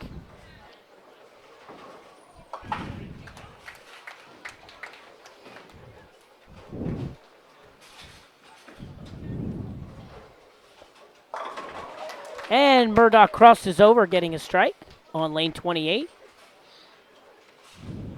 Again, the winners of these matches will take on the number 2 seed on each side of the tournament. On the scratch side, the number 2 seed being Hunter Machin. And on the number 2 seed on the handicap side is Tommy Sanfilippo. There's a strike for Brandon Bone. And through 4 frames, Brandon Bone has the lead with 60 in the third and a strike. Robertson looking to pick up his spare on lane 28. And he cuts it across, chops it, so he will put up 101 in the 6th scratch. Murphy also gets a strike on 25 on the scratch side. His first double of his game. And there's a double for Mary Beth Baker.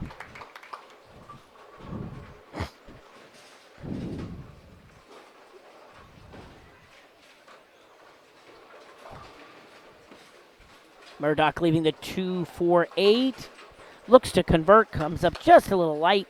He'll put up a 94 in the 6th. So right now, Murdoch has the lead through 6 frames by just 8 pins over Daniel Robertson.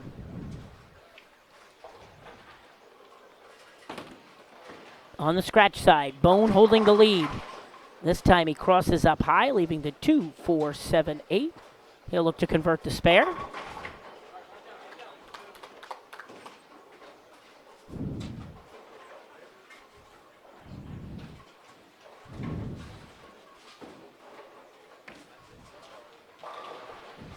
Ryan Taylor converts his spare.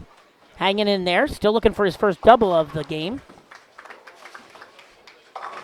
And a spare for Brandon Bone. So Brandon will maintain his lead through the halfway point. You want in? Back on the handicap side. Mary Beth Baker with a nice strike there on 27. That gives her 3 in a row.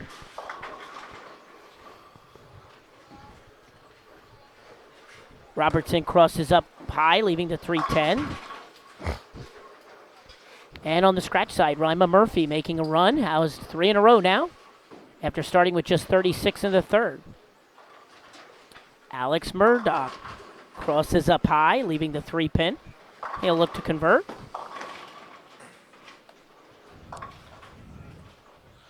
Winner of these matches will bowl Hunter Machin and Tommy Sanfilippo. Brandon got that one a little wide, leaves the 1-3-6. Still maintains a slim lead on the scratch side. Good spare there for Alex Murdoch.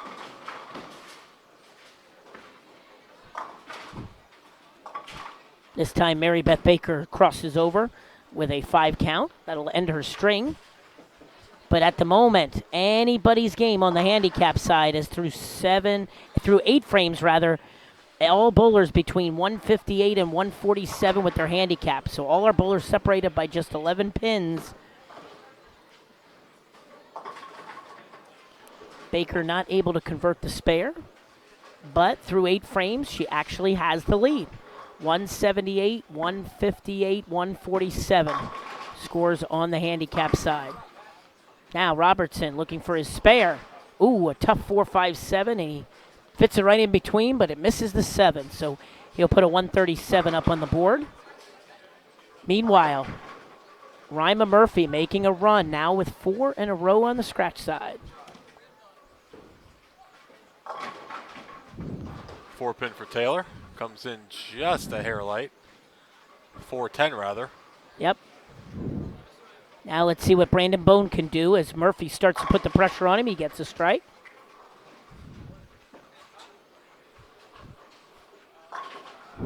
Almost made the split there, little Alex did.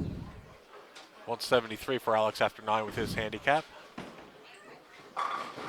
All bowlers with a legitimate shot going into the 10th frame. All right, I'm going to get some awards ready, and Josh is going to take you to the end of the match. Robertson, 4-7-10. Mary Beth up on 27. She misses the head pin. Leaves the 1-3-9. Rima Murphy up now, looking for a 5-bagger. Just trips out the 7. Almost left a 7-10 there.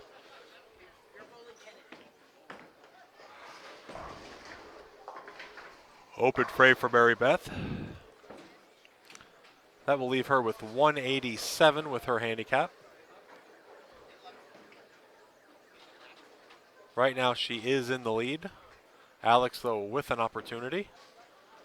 Daniel Robertson has been eliminated.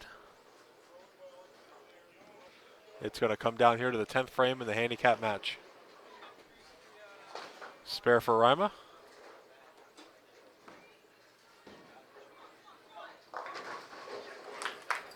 Strike for Alex on his first ball. Very good shot. That is going to force Mary Beth here to get a mark. Mary Beth leaving the 3-pin.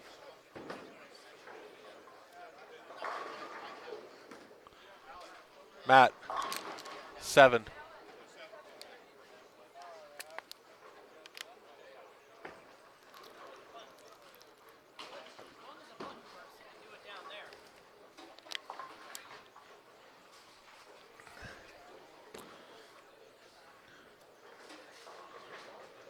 I do believe Mary Beth with the spare there needs 6 pins to advance. 203 possible for Alex. Mary Beth gets 8. That should be enough.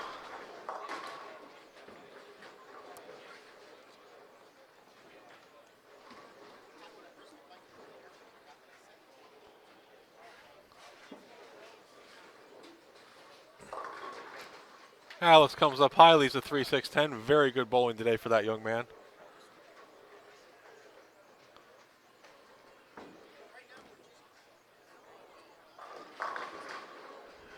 Strike there for Taylor.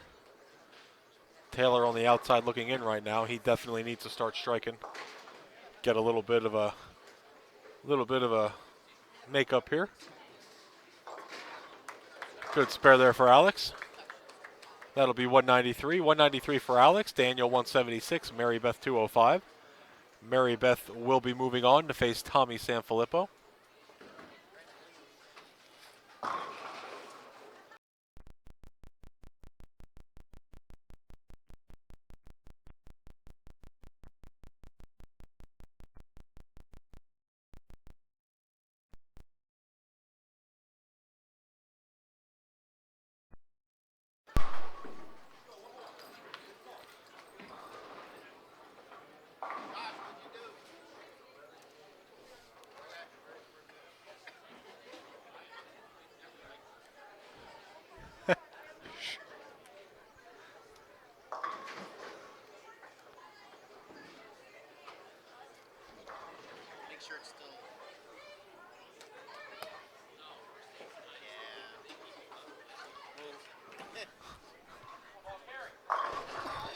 Accidentally hit that button when I went to wipe off a drop of water I got on there.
Okay, ready to give out?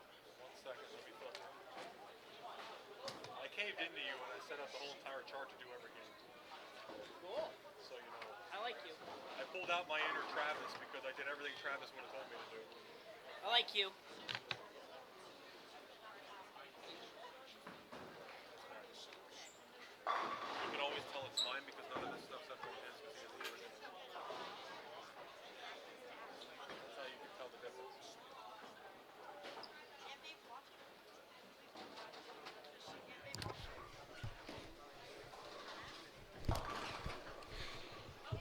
Sorry about that, ladies and gentlemen. We Skip kind of knocked us off a little bit. I can tell you in the scratch division, Brandon Bone won by 2. He shot 205. In the handicap division, Mary Beth Baker shot 205 with her handicap.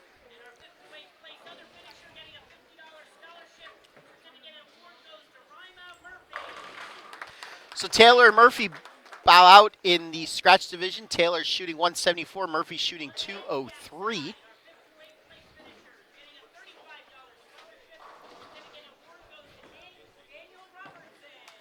Daniel Robertson shooting 176 with his handicap.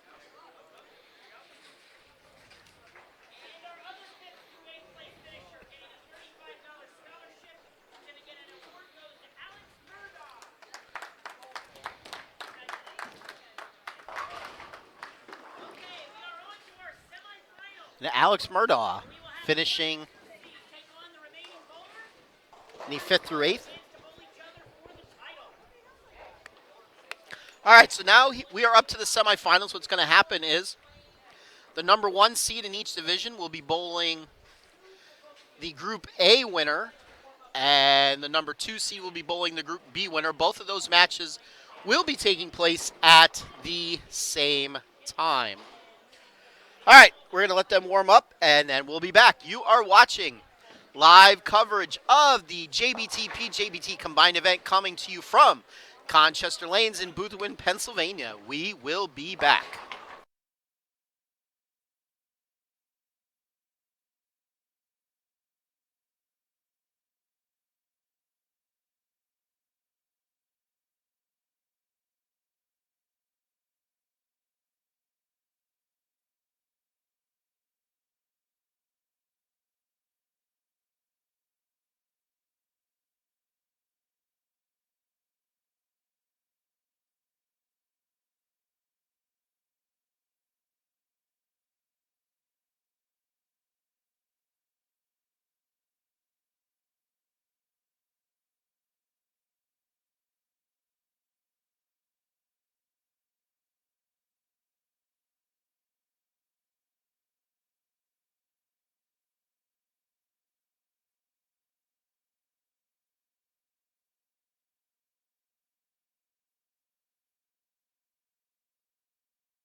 All right, and off we go, ladies and gentlemen. Semi-final time.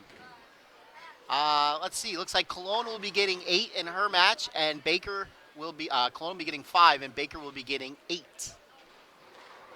Morgan Gitlitz is the number 1 seed, and the number 2 seed was Tommy Sanfilippo. By the way, for those of you who weren't listening earlier, Tommy was the lucky shot winner today, and he took home $160 into his scholarship fund. Skip, that's the most we've given away so far. I was just going to add that before you did. Yes, that's become very popular lately.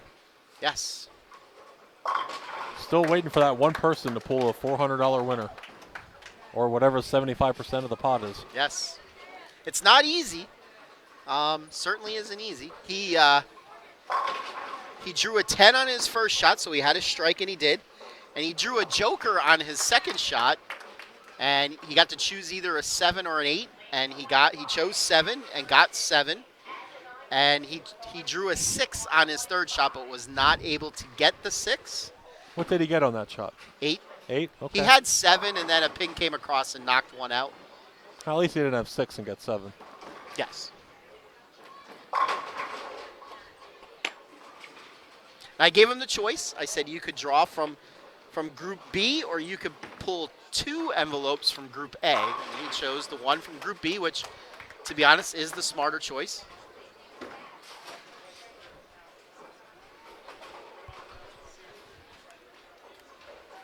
So next week, the pot will be starting out at $480. Hopefully we have time to accommodate that. And if not, oh well. It will just be Matt and I next week. Well, that may have to wait a week then. Well, we're going to try. No promises.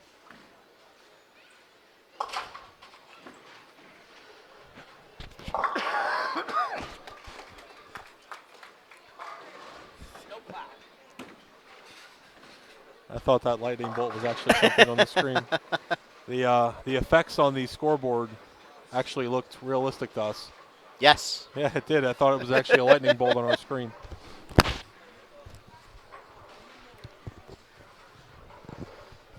Christina leaves just the one pin. She will pick up her spare. She's clean through 2.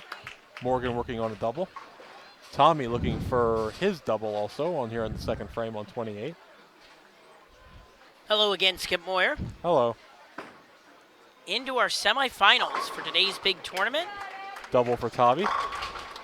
Hunter with a strike to start off his match. Mary Beth on the board. Yep, on the board with a strike.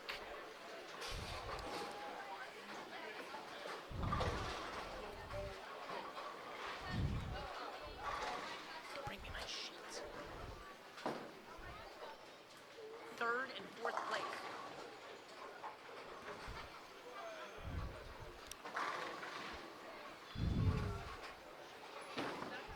Brian Kennedy with the big backswing. Ooh, interesting. Comes in a little bit high, leaving the very common 3-4. Yeah, not something you see every day. Ryan Goddard up on 26. Comes in behind the head pin again, leaving just the 2 pin this time. Very makeable spare. Christina with another spare.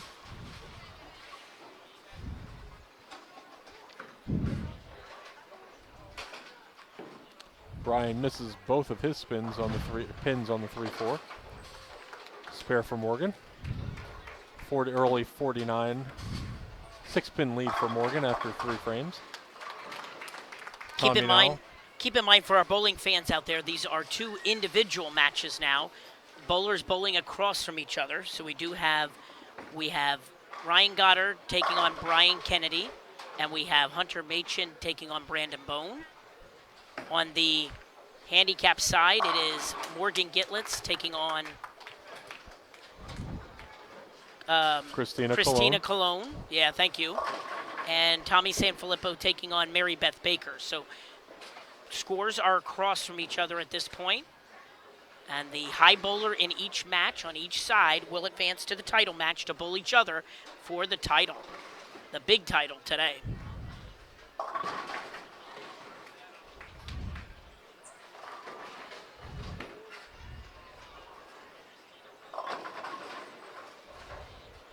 8 counts for Morgan and Christina. Hunter chops his 4-8. Goddard now looking to work off the spare in the second frame.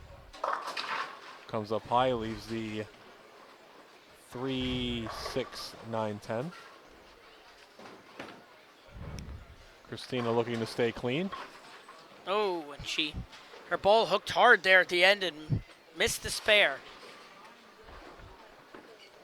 Morgan also looking to stay clean, and she does through 4. Right now, our higher seeds on handicap have the lead in both matches. Strike for Kennedy.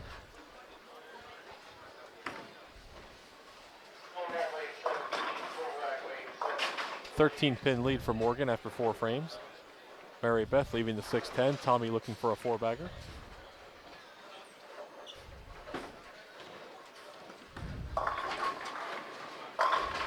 Seven-pin for Brandon. Hunter now looking to get back on track after the chop in the second. Much better shot there, throws a strike. Be interesting to see here on the scratch side. That was a good shot for Hunter Machin. You know, Brandon has the left side at the moment to himself, as he's the only left-hander remaining of our 4 scratch bowlers. So be interesting to see if that comes into play as the lanes break down here. You definitely see quite a few of these right-handed bowlers. Yeah, you kind of miss a little in or a little out. You don't know where it's going. So I certainly think if Brandon just stays where he's at, he's going to pretty much have the next 2 games to himself. Fast 8 for Morgan.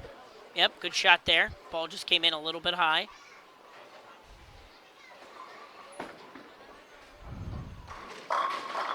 And Kennedy with a solid 8, and he heads to the floor. Cannot believe that one. Solid 8, straight back to 5-pin. Ball drove the 5-pin straight back.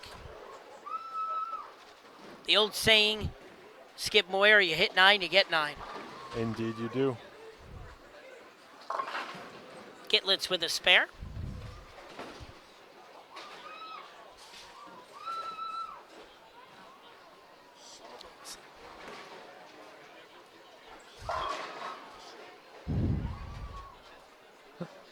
Goddard with a strike. He'll look to make up some ground.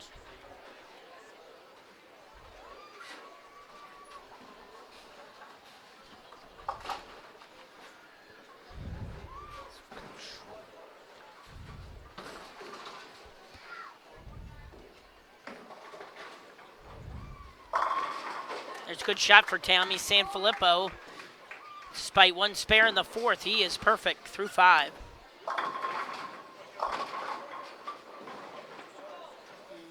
Machin comes up a little bit light, almost trips it, but leaves a 4-pin. Brandon now gets the strike mixer. Brandon Bone with the lead in that match. Brandon Bone, your 2017 U12 Junior Gold Champion. Spare Good. there for Hunter. Yep, good spare.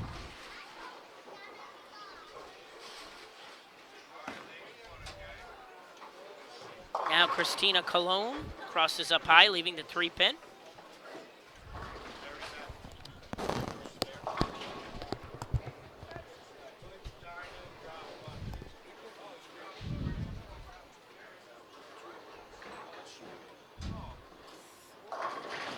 Gitlitz crosses over, leaving the 6-pin. She'll look to convert. Now Brian Kennedy to maintain his lead. That time he gets 10 back on the right lane. Has a little befuddled look on his face as if should have been a double. But he'll certainly take it. Ryan Goddard picks up his spare. Ryan with our only honor score of the day. He bowled a perfect 300 game during match play. Picking up the 300 pot. Wasn't very high today, but $21 300 pot.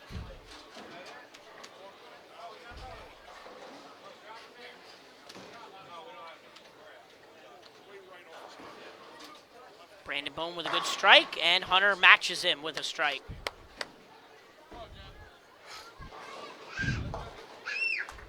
handicap side, Morgan Gitlitz picks up her spare.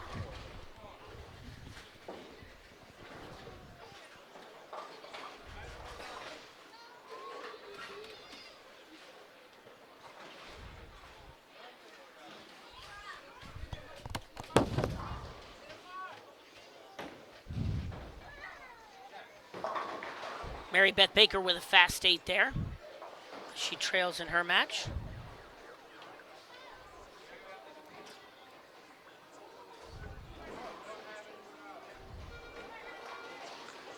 Goddard. Wow, interesting shot. Looked like a little wide a target. For a moment, saw the 4-10 split. She trips the 4, so he trips the 4 so he can leave the 10 pin. Baker picks up the spare. So Kennedy and Brandon Bone will have the lead. If Kennedy with a double, he didn't like that shot, but he'll take the result. Meanwhile, Goddard picks up his spare.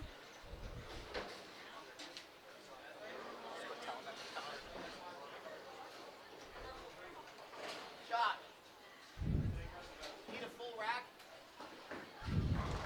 Full rack? Yes. 7 pin for Bone as his streak comes to an end at 2. That opens the door now for opportunity for Hunter Machin here. Struggling on the right lane. He's struck every time on the left, but he's looking to get a strike here in the right lane. Good shot, leaves the 10 pin.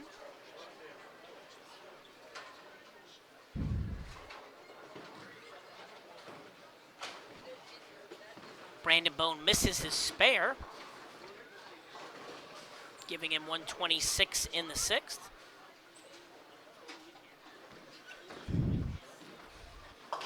And a good spare for Hunter Machin.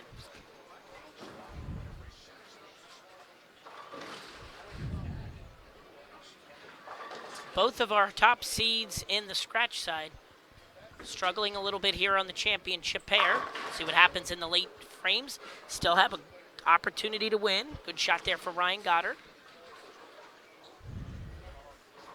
Short delay in the action on handicap as we get a full rack there on lane 28. So Yeah, having a little bit of an issue with the re-rack down on the set. So they will get that squared away in just a second. In the meantime, we'll stay with the scratch action. Kennedy, that ball looked a little bit inside a target and hit the pocket, but leaves the 10.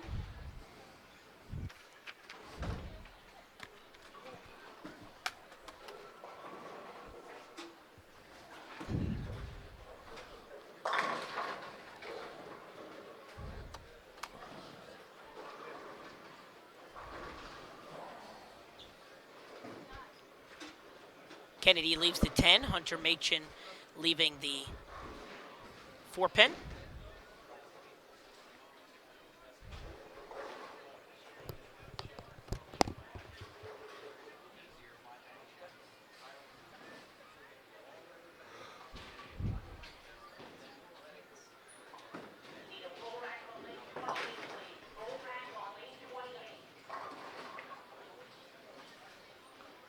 Spare for Kennedy. 115 working on the spare.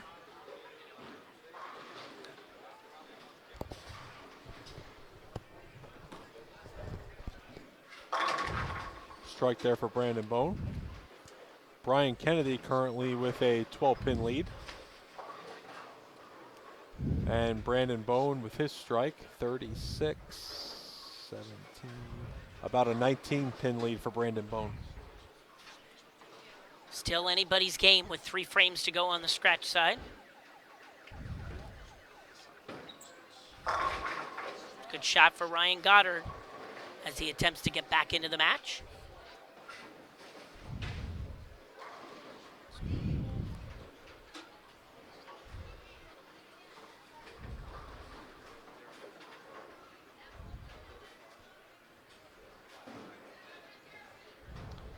Kennedy now up on 25, working on the spare, and a slight lead over Goddard. Comes up high. gets a little lucky there, leaves just the 6-9. Lucky he tripped out the 4-pin there, or it could have been disaster. Now Hunter Machin gets the ball a little bit wide of target, leaves the 10-pin. Right now it looks like Machin is going to need a little bit of help unless he can strike out here to put a little bit of pressure on Brandon Bone.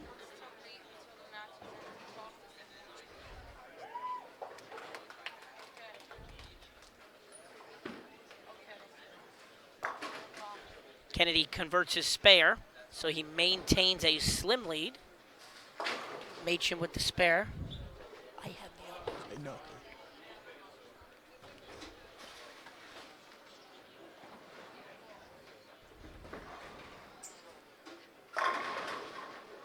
Brandon Bone with a big double. Yep.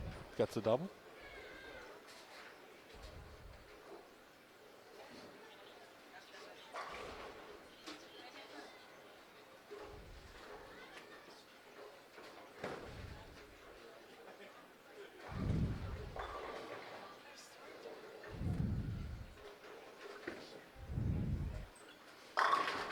And a good shot for Ryan Goddard.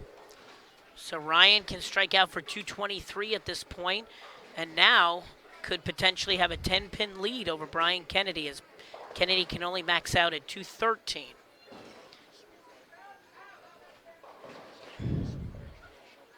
Meanwhile, Machin, after 3-9 spares, looking to strike out to put a little bit of pressure on Brandon Bone. What is going on with 28?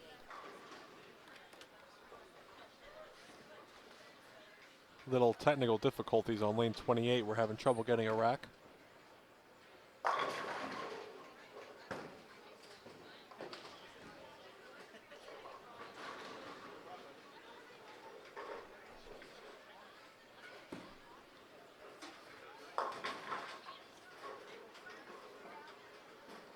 Hunter comes up behind the head pin, leaves the 1-2-8-10.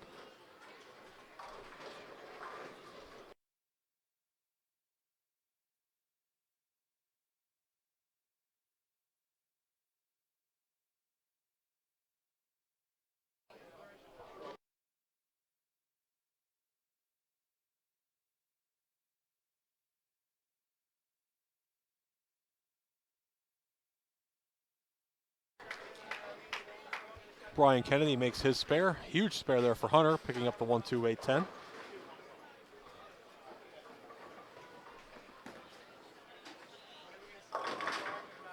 Brandon coming up light, leaving the 3-5-6.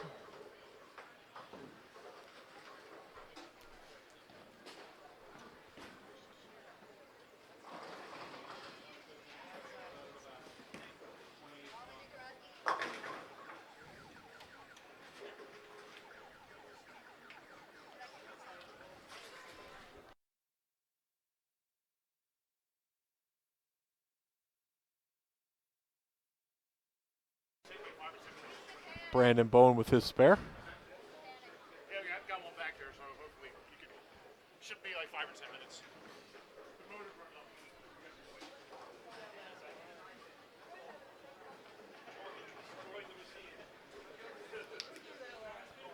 We've been informed that we just blew a motor on lane 28, so they're going to need about 6-7 minutes to replace that.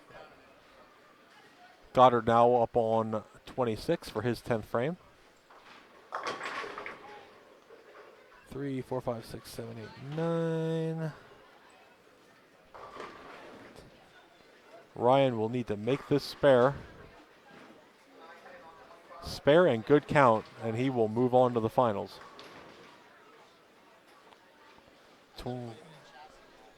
31-pin lead for Brandon Bone.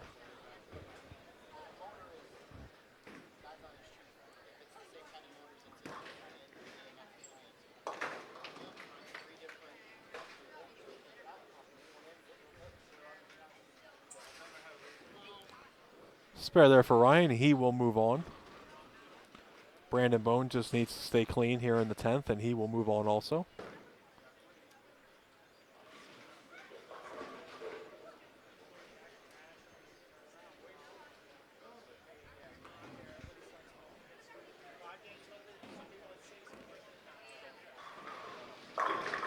202 for Ryan Goddard.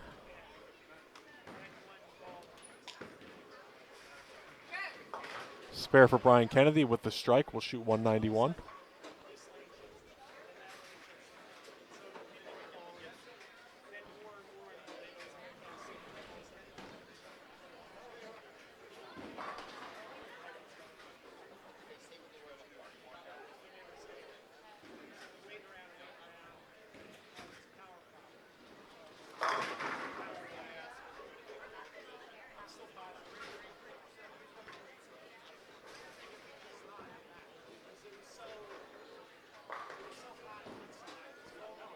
Strike there for Hunter. 2 more strikes here in the 10th. We'll give Hunter 192. Like, see if it work, like, help him or see if It's really just a one. It's seriously, it's 3 nuts and bolts. But it's going to be 15 minutes. You're probably going to want to give them all one try. Yeah, I realize that. 8-pin for Hunter. Good day of bowling for Hunter. A spare there will give him 182.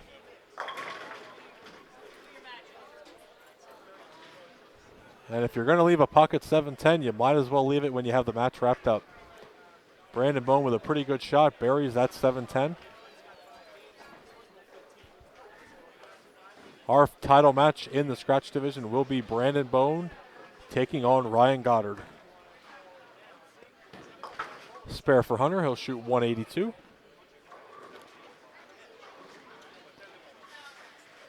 I'm going to take a quick break, get ready for our title match here.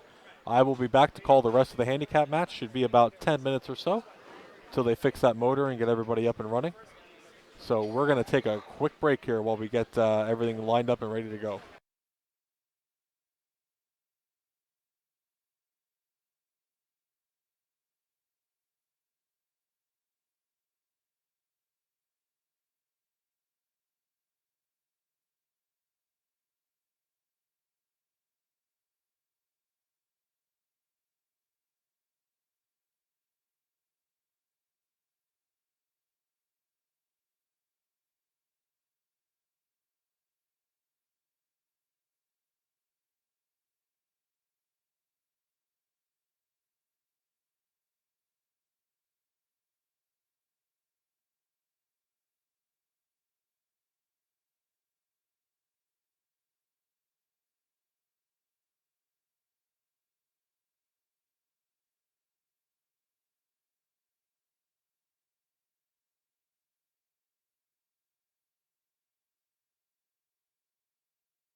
Okay, bowling fans, just hang in there with us for a couple minutes here. Lane 28 will be up and running in just a moment. Unfortunately, they had a motor blow, so they are replacing it. Should only take another 5 minutes or so, and then we're going to finish the handicap match so we can begin our title matches. So hang with us here on PJBT TV. We'll be right back with the action.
All right, guys, thanks for staying with us. After an exhaustive attempt to try to get it to work, it just isn't going to happen. Changed a couple motors, changed the chassis, got it to work momentarily, and then it blew again. So not looking good for lane 28. So we moved the handicap match, the end of it, over to 25 and 26, and we will have to do both finals on 25 and 26 as well. So I am going to shift the camera over to get that pair only, and we'll be ready to go. Thanks for sticking with us.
Okay, for the resume of the handicap match, unfortunately we had to move to 25 and 6, so we're going to be using this pair for the finals of both sides.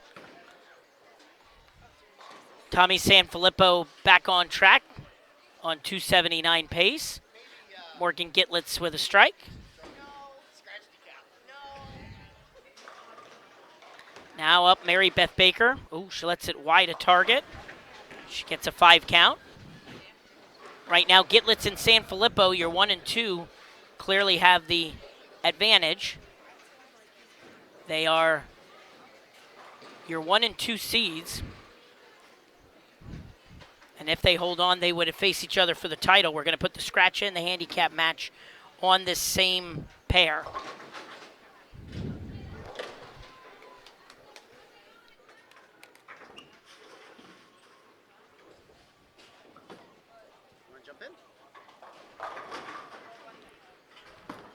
Open for Mary Beth, 105 after 7 with her handicap.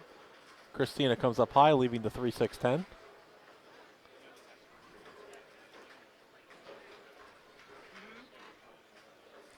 Morgan now up on lane 26. Gets the double. Joining me now on the live stream, I'm waiting for this. Lovely, talented vibrations. my future other half. That's it. Excuse the Hey, it was nicer than I thought it was going to be. Hello, Shania Jennings. You're funny. Oh. Hi, Shania. Peaches, ladies and gentlemen, joining me here in the booth. I'm freezing. Looks like she's about 20 degrees. I feel like it. Morgan with the double. Tommy leaving the 7 count, the split.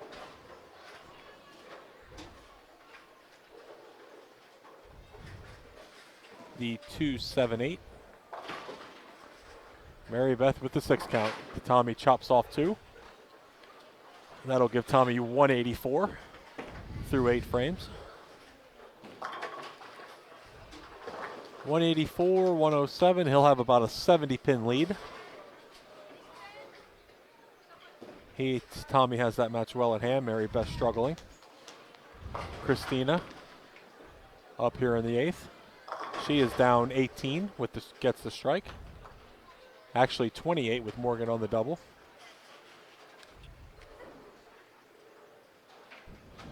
Christina with 106, 160 with her handicap. 9 pin for Morgan.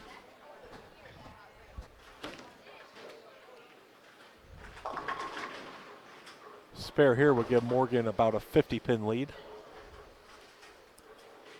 Morgan working on a double. Christina was on an open. Both matches at least a 50 pin difference, so 10th frame they're just going to have to stay clean, and our 1 and 2 seeds should be moving on to face each other.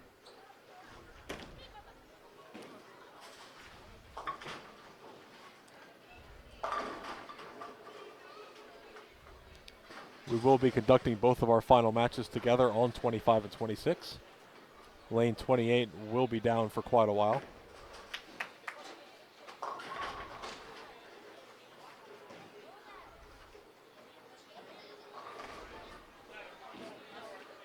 Tommy misses the head pin, leaves the 1-2-8-10. Does not matter though, Tommy already has the match won. Same with Morgan, both matches are over. Both bowlers going to make some adjustments here, see what they can find for later on, where they bowl each other in the title match. Tommy gets the 1-2-8, or the 1-2-10 rather.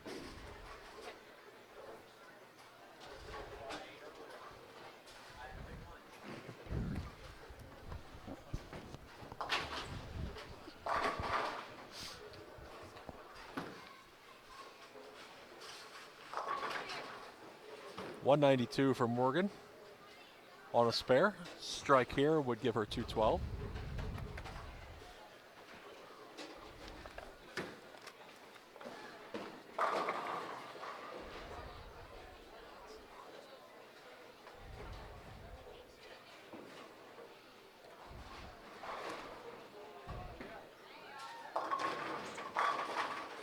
$210 for Morgan. Good game for her.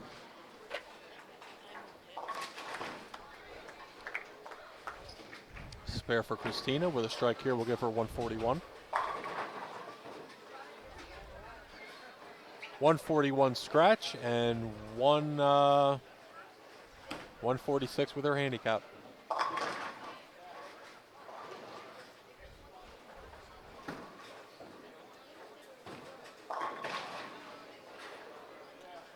$144 for Christina.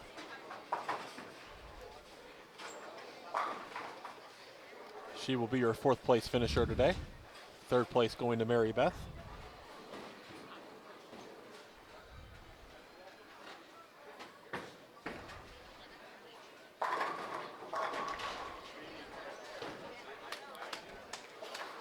Mary Beth and Christina both earning a $50 scholarship.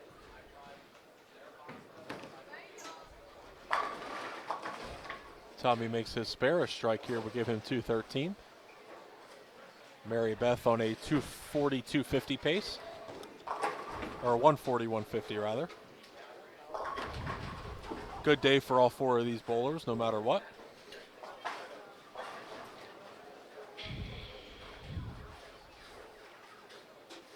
I can't wait for some heat. It's not that cold in here. Yes, it is. It was back where we were sitting. But late 7-10 trip there for Tommy. He will shoot, I believe it was 214. I think that's what I said. 144 for Mary Beth. 213 for Tommy.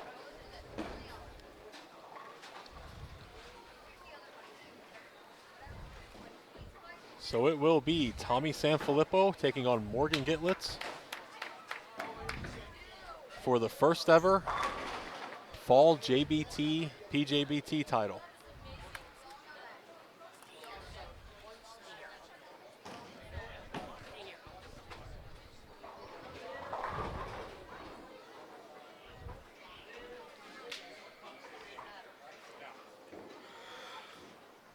Okay, bowling fans. On the handicap side for our semifinals, finishing officially fourth, getting a $50 scholarship, certificate, and award goes to Christina Colon. Christina Cologne, your fourth place finisher, a $50 scholarship.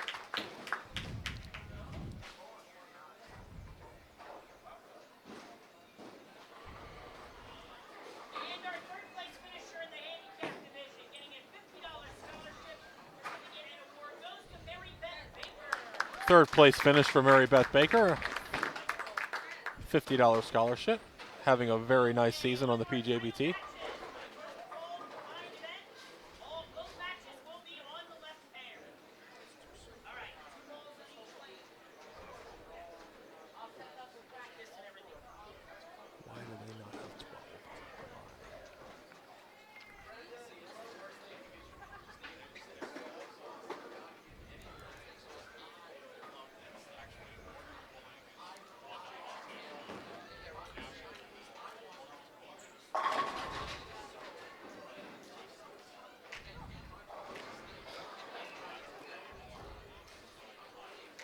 You're not talking about upcoming events. Huh? If you're not talking about upcoming events, how to get like, discounts and stuff. Oh, if anybody didn't mention it yet, at 11:59, the discount for the Bowling Center Championship expires. So get your teams into me. Yes. As of right now, I think we're between 15 and 20 teams. There's a handful at Matt's house that I don't have in my spreadsheet yet. Then after Yes, that, we definitely want to get as many teams as we can this year. We would like to fill the house at Parkway, as Don't- we have in many years. don't forget you get the winning The winning team team, yes. gets a donation from the $500. PJBT to their junior. Junior program, yes. Definitely a very good perk for all the teams to come out. I know those $500 donations to each center have helped tremendously for quite a few centers that have won in the past to help promote their junior bowling program. And don't forget, just because you have one team doesn't mean you can't put an additional team, or some have 3. It happens. As long as we have the room next weekend, we will not turn any teams away.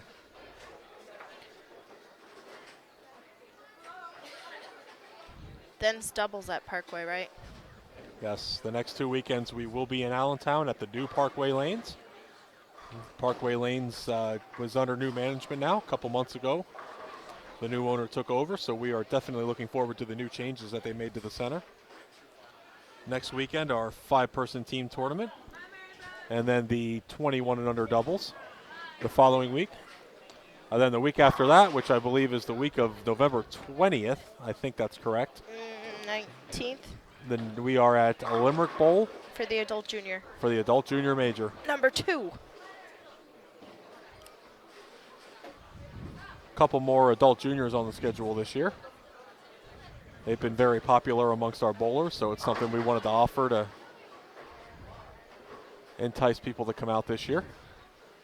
We've had very positive feedbacks on our adult juniors, so we added 2 more.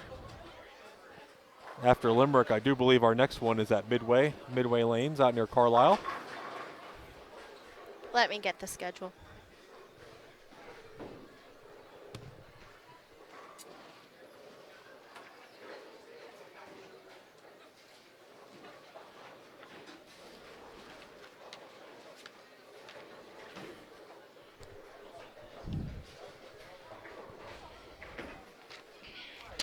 All right, let's see.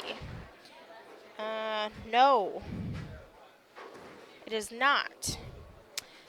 The third adult junior is actually at Clearview Lanes.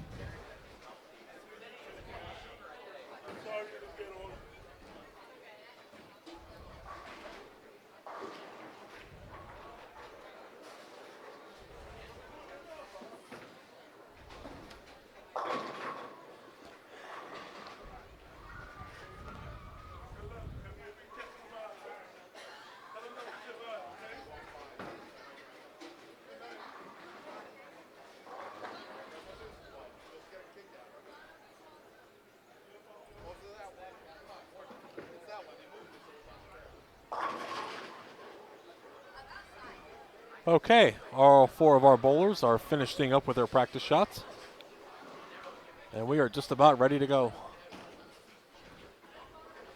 It will be, and on the mat. Okay, bowling fans, it's time for our title matches.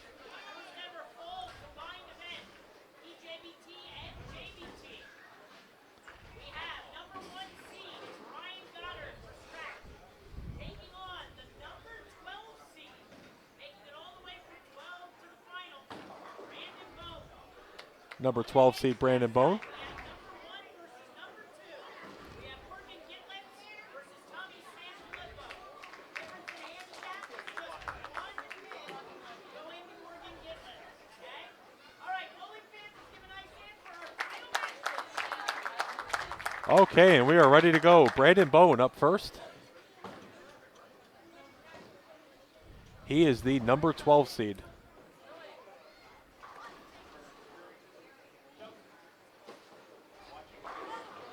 The number 12 seed against the number 1 seed, Ryan Goddard, who did throw a 300 game today, threw the ball very well.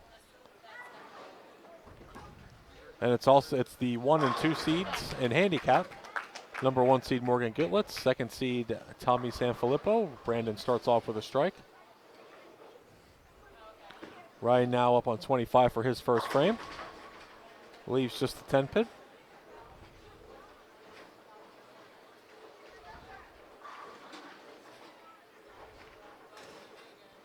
Tommy now up for his first frame. Comes up high, leaves 7.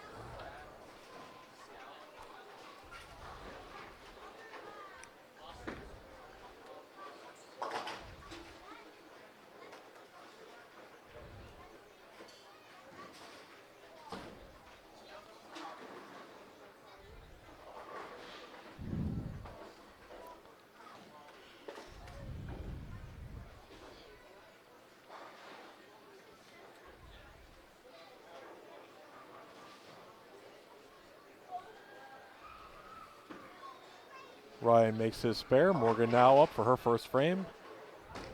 Comes in light, leaves the bucket. And Tommy up now, looking to make his 3-6-10. He does not, chops the 3-pin right off. 8 count to start the match for Tommy. Morgan can take the small 2-pin lead with a spare here. Morgan also chops her spare. She will get 8 as well, so an 8-8 match. Morgan getting 1-pin handicap, so she takes the 1-pin advantage. Brandon now up on 25, looking for 10. He comes up a little light also. Leaves the 3-5. Ryan now up on 26.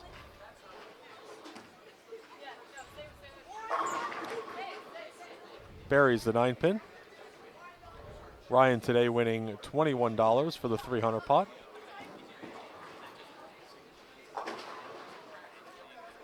Usually mostly just singles. Mostly. But days like today, you still get a discount.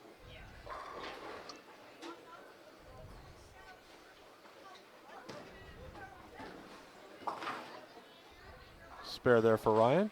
Brandon also making his spare.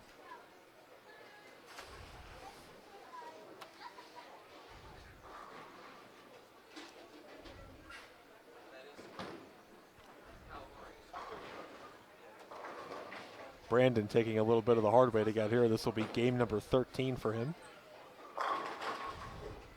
The most of any of our finalists.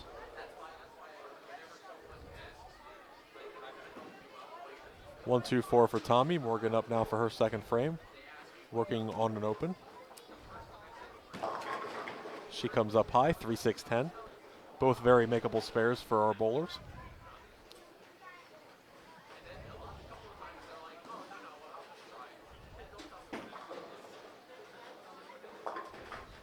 Another chop for Tommy, takes off the 1-2. That'll be 17 for him after the second frame. Both of these bowlers coming up a little light. Both going to need to make some adjustments. Or Morgan rather coming up high, so they're going to have to, little opposite adjustment, but adjustments they need to make. Good spare there for Morgan. Morgan with a 12-pin lead. Early after 2 frames. Brandon up now. Both scratch bowlers working on a spare. 7-pin for Brandon.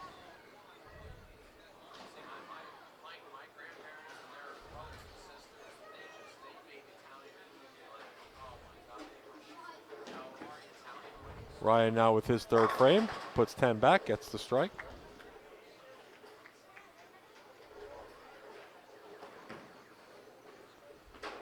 And a good 7-pin there for Brandon. Gets the spare.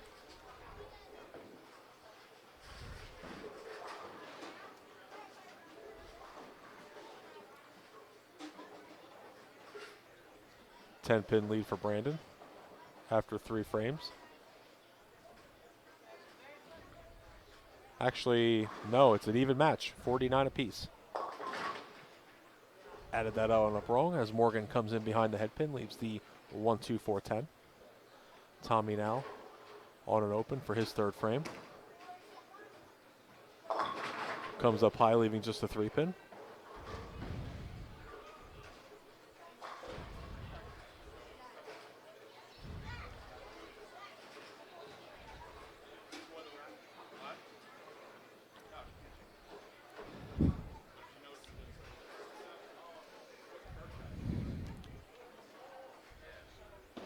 Morgan now looking to make her spare.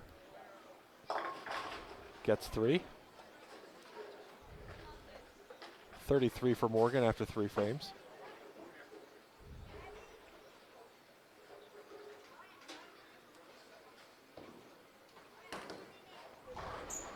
Tommy makes his spare, gets his first mark of the match.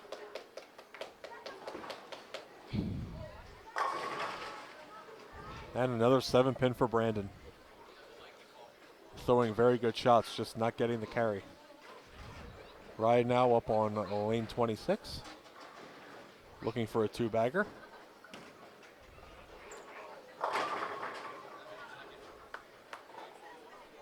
And he will mix it up and get the double.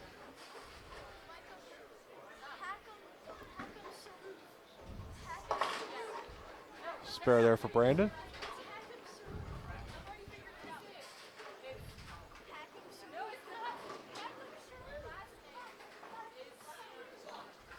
Ryan with the early 11-pin lead in our scratch match. Morgan now up on 26. Comes up high again, leaving the 3-pin. If you're just joining us, we are having both of our championship matches on the same pair. We did have the handicap match on 27 and 28, but a broken lane took care of the day for that. little bit of motor and chassis issues on lane 28, so we are on 25 and 26 as Tommy comes up light, leaves the bucket.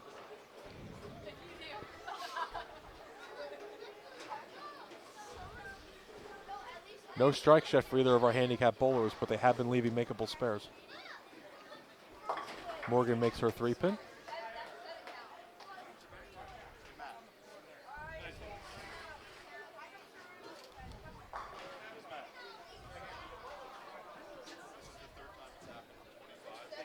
Setting up the pins on spot. Brings them back down on spot. It did happen this time. Morgan has to put the bucket down. It's taking the 2 pin.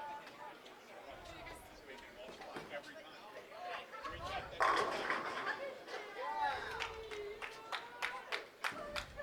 Strike there for Brandon.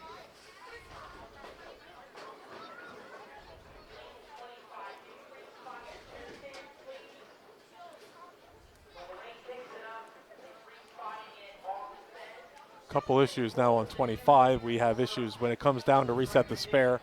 It is pushing the 2-pin off spot.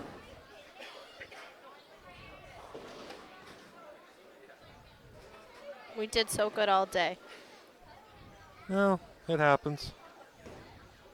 These are things that just, it happens.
PA Fats goes down to the rescue.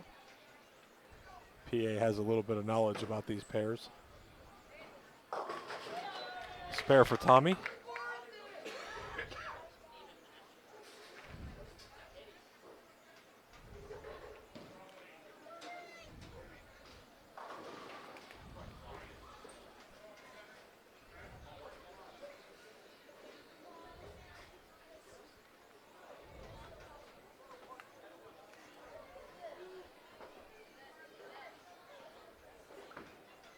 One pin lead for Morgan after 4 frames.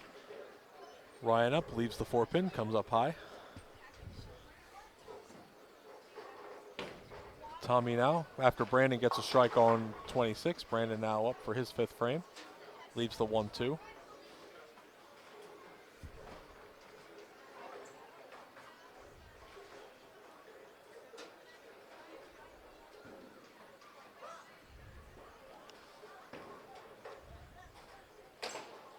Ryan flags the 4-pin.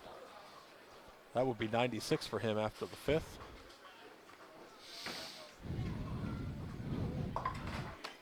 Tommy chops off the 2-pin.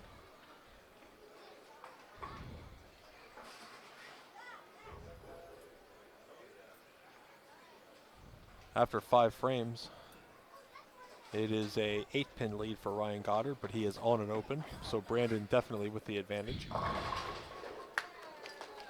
Strike for Morgan on 25. She has the first strike of the handicap match.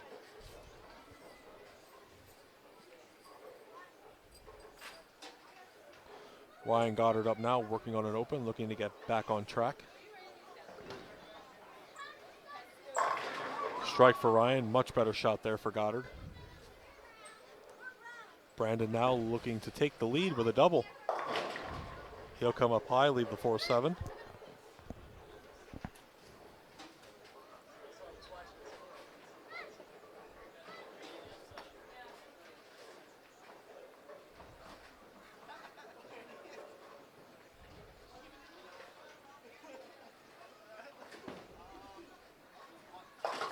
spare for Brandon.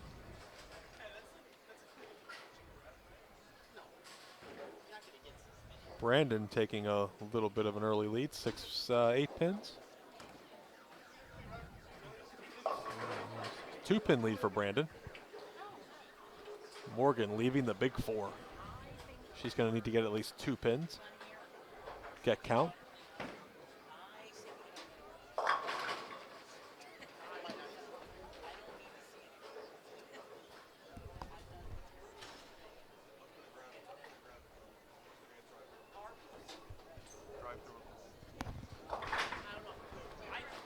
Two pins for Morgan.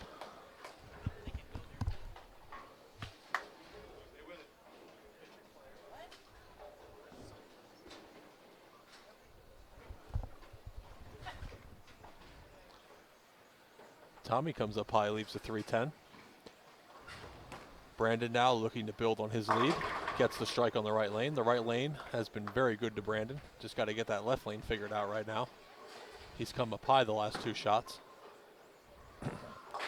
Tommy picking off the 10.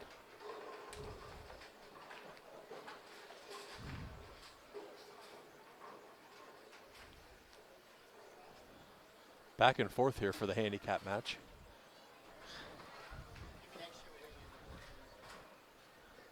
An 11-pin lead for Morgan.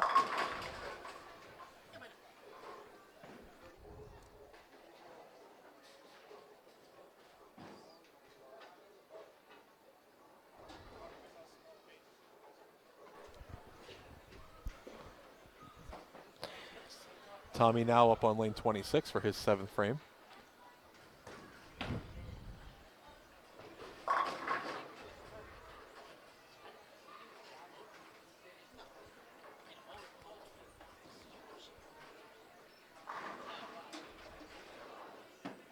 One, two, four for Tommy.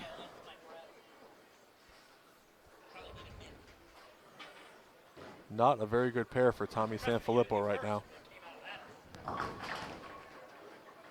Morgan misses to the right, clips the head pin light, leaves the 2, 4, 5.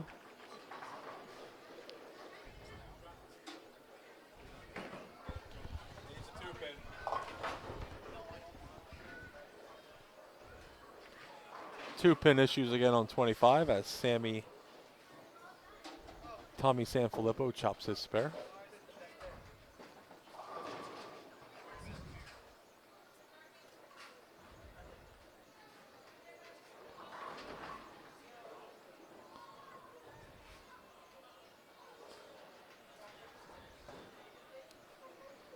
Little bit of lane maintenance to try to get this 2-pin situation figured out. The 2-pin keeps falling down from the rack.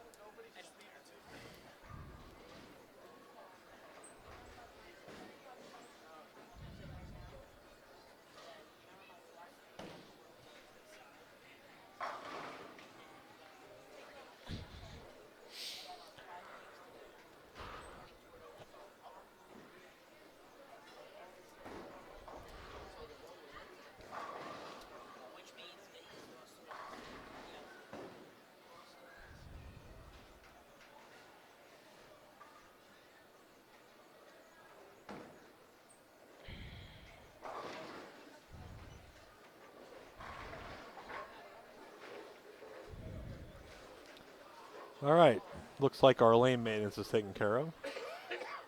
Couple minutes here, we just got to get the spare set back up for Morgan.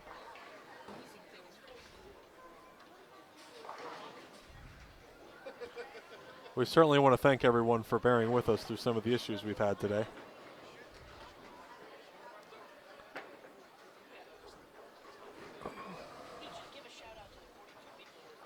All right, I'm supposed to give a shout out to the 42 people of you still watching us.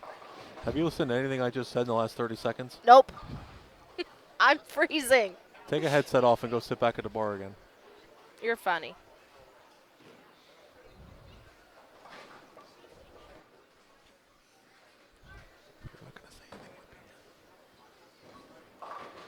Morgan up now looking for her spare. And she gets it. Good spare there for Morgan.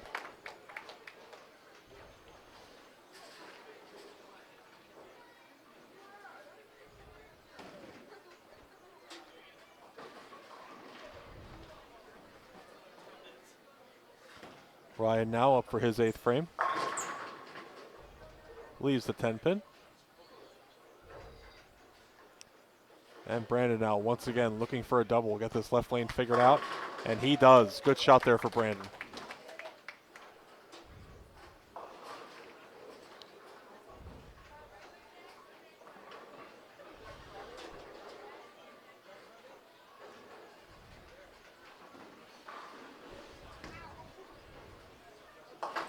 Spare for Ryan to stay in the match. Brandon with the advantage on the double.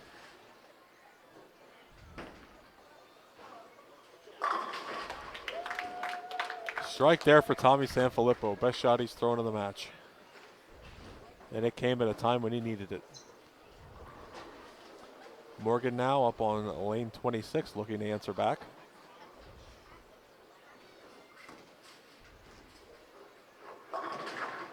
Comes up high, leaves the 4-7.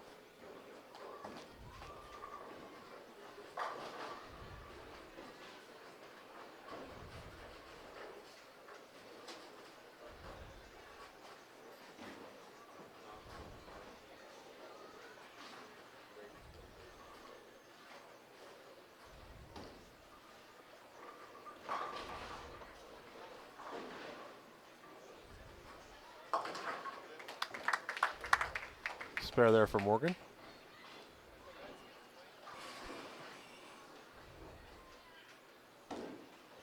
$20-pin lead currently for Morgan with that spare. Tommy on the strike. Ryan with a strike of his own. Brandon looking for a 3-bagger here to take control of the match. He comes up a tad high also, leaves the 4-pin, or 6-pin rather.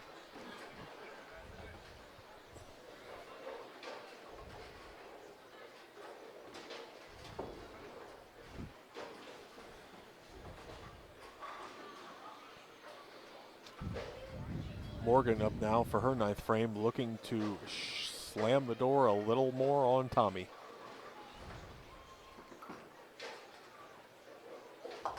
Spare there for Brandon.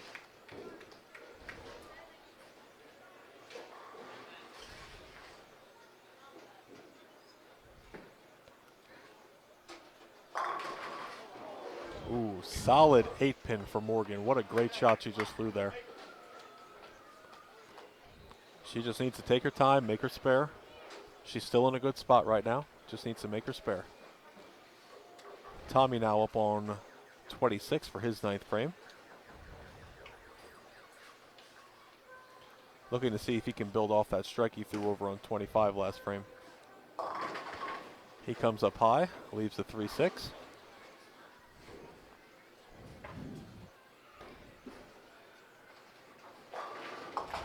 Good spare there for Morgan.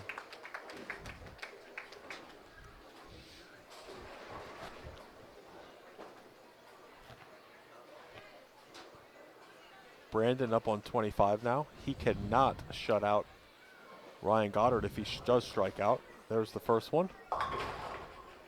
Comes up high, leaves just the 6-pin. Avoided trouble there, got the 4 to 888. Spare strike here will give Brandon 206. Ryan on a 205 pace, so Ryan will have to mark at least to have a chance to win.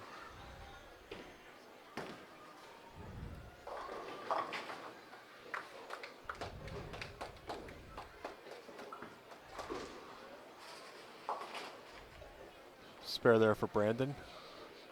Ryan essentially has to strike here to have any chance to win, because if he goes spare strike, he'll only shoot 205. And Brandon could walk up and strike to win by a pin.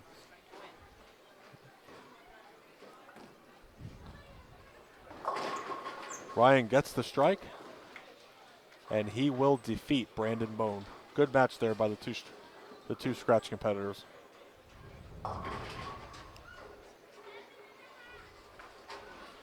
$203 for Brandon.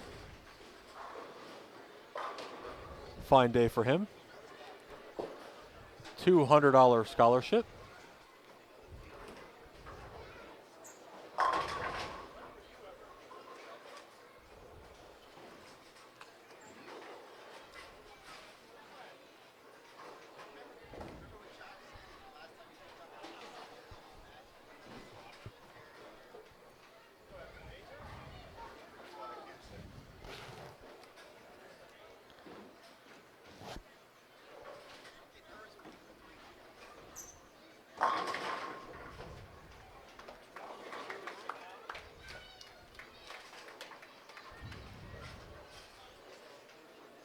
Okay, final results for the scratch division.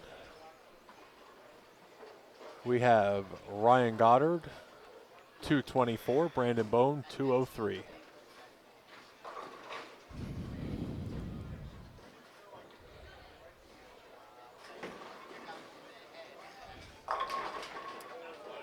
$7.10 split for Tommy Sanfilippo. Late trip on the 7.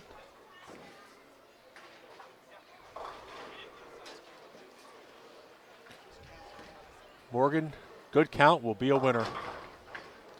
A count, 230. And that will do it. Morgan Gitlitz will win the first ever PJBT JBT combined event and the $500 first place.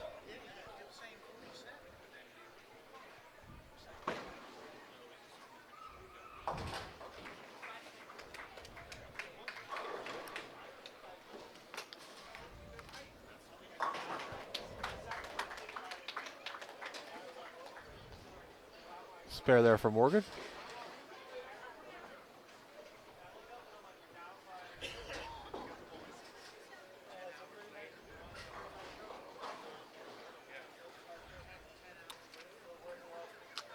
Rough game there for Tommy. That'll certainly be one he'll want to forget about, but let's not take nothing away from him. He had a heck of a day today. 153 for Morgan with her handicap, 152 scratch to take home the title.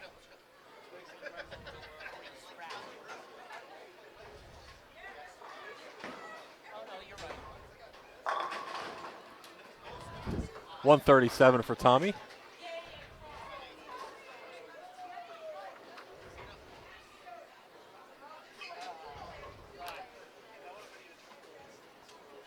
Certainly a good day for all four of these bowlers today.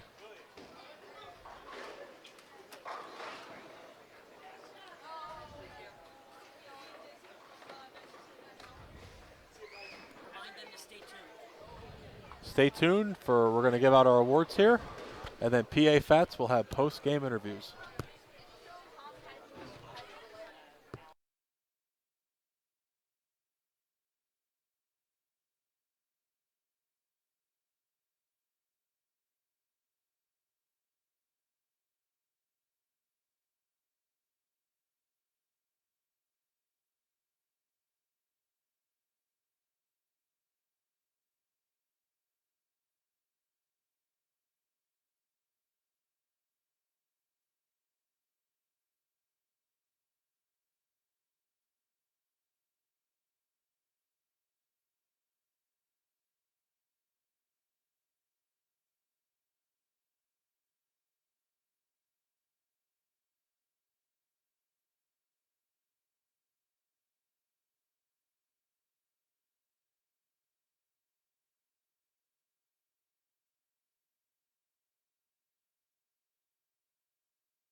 Okay, bowling fans, final results for today's first ever fall combined event, PJBT and JBT. I want to thank Chuck Mazzano and the JBT for taking part in today's event.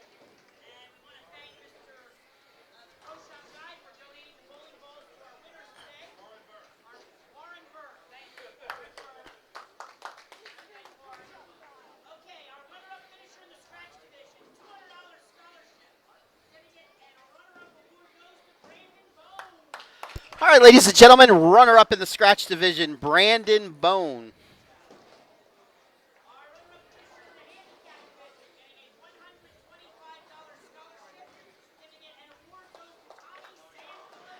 Tommy Sanfilippo, runner-up in the handicap division.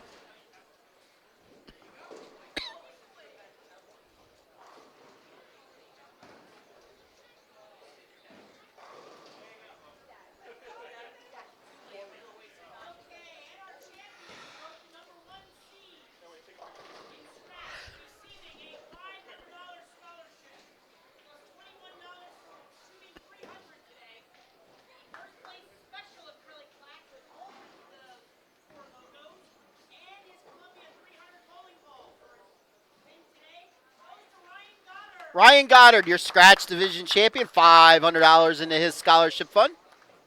He'll be back here for an interview in a couple minutes.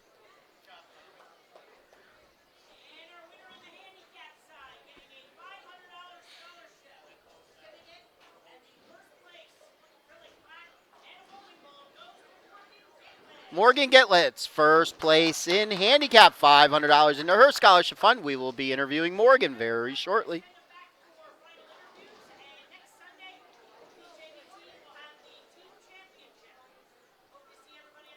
I'll be back shortly. Time to set up the camera.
Are you ready? Yes. All right, we are here today with our handicap division champion, Morgan.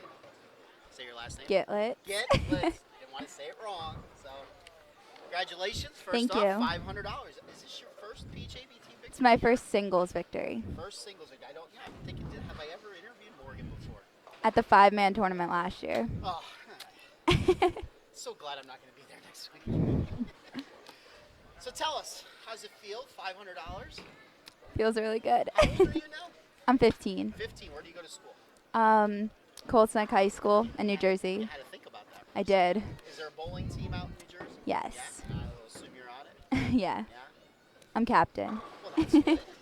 Sophomore this year? Yes. Wow, you're a captain already. Very good. Congratulations. Thank you. So, tell me what your game plan out here was, what equipment you were throwing. I started off throwing the Creed, and then I switched to the Xeno Pearl halfway through. But then I saw the lanes were getting tired, so I moved back to the Creed. But basically, it wasn't a hard pattern. There was just a lot of oil in the center, especially on 25 and 26. So it was all about making spares, trying to stay clean. Making spares is always the most important thing. Yep. That's good. Shout out to anybody.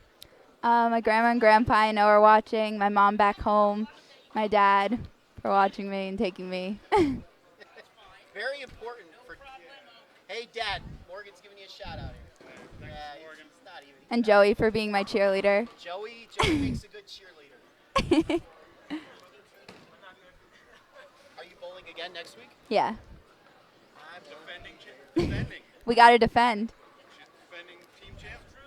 We know that, Dad. If you were listening We've to gone the over that. conversation, You would have known that by now. Who's your coach? Leslie Bone. Well, that's a pretty good coach to have. Yeah. I wonder why you're such a good bowler. Thank you. All right. Any last things you want to say to the world? The world is your oyster right now, right into that camera. Bowl good. Make your spares. Ladies and gentlemen, your handicap division champion earning $500 today. Morgan Getlitz.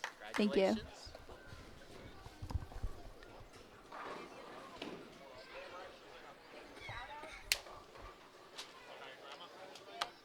And now our scratch division champion, shooting 300 in the final game of match play today to vault to first place. Mr. Ryan Goddard. Hello. Congratulations, sir. Thank you. How many championships is this for you? Technically my first scratch.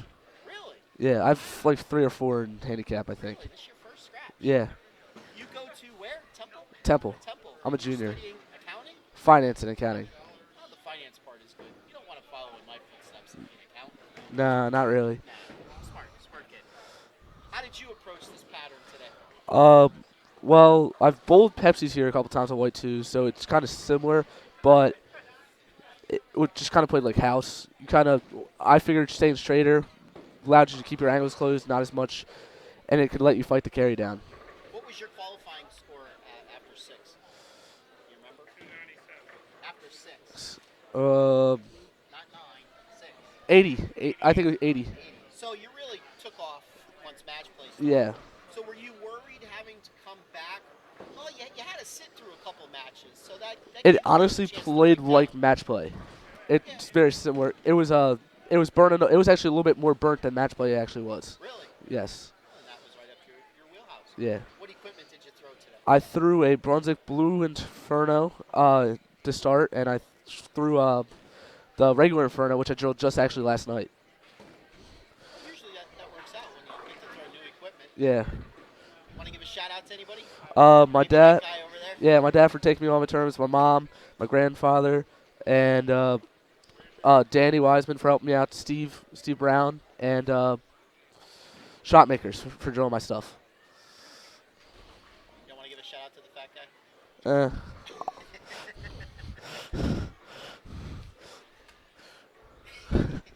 Does Temple have a bowling team? Yes. Are you on it? Yes, we finished 3rd and we finished 6th last week. Excellent. For singles in the first tournament, I led for the first tournament. Excellent. Yeah. Excellent. All right. I'm going to give you the same chance I gave Morgan. The world is your oyster. Right to that camera. Say anything you want to say. I'm good. I won. I'm happy. All right. Ladies and gentlemen, your scratch division champion, earning $500, Mr. Ryan Goddard. Thank you. Thank you, sir. All right. That's going to wrap it up. No one's coming in. That's fine. I can wrap this up myself really quick. All right, ladies and gentlemen.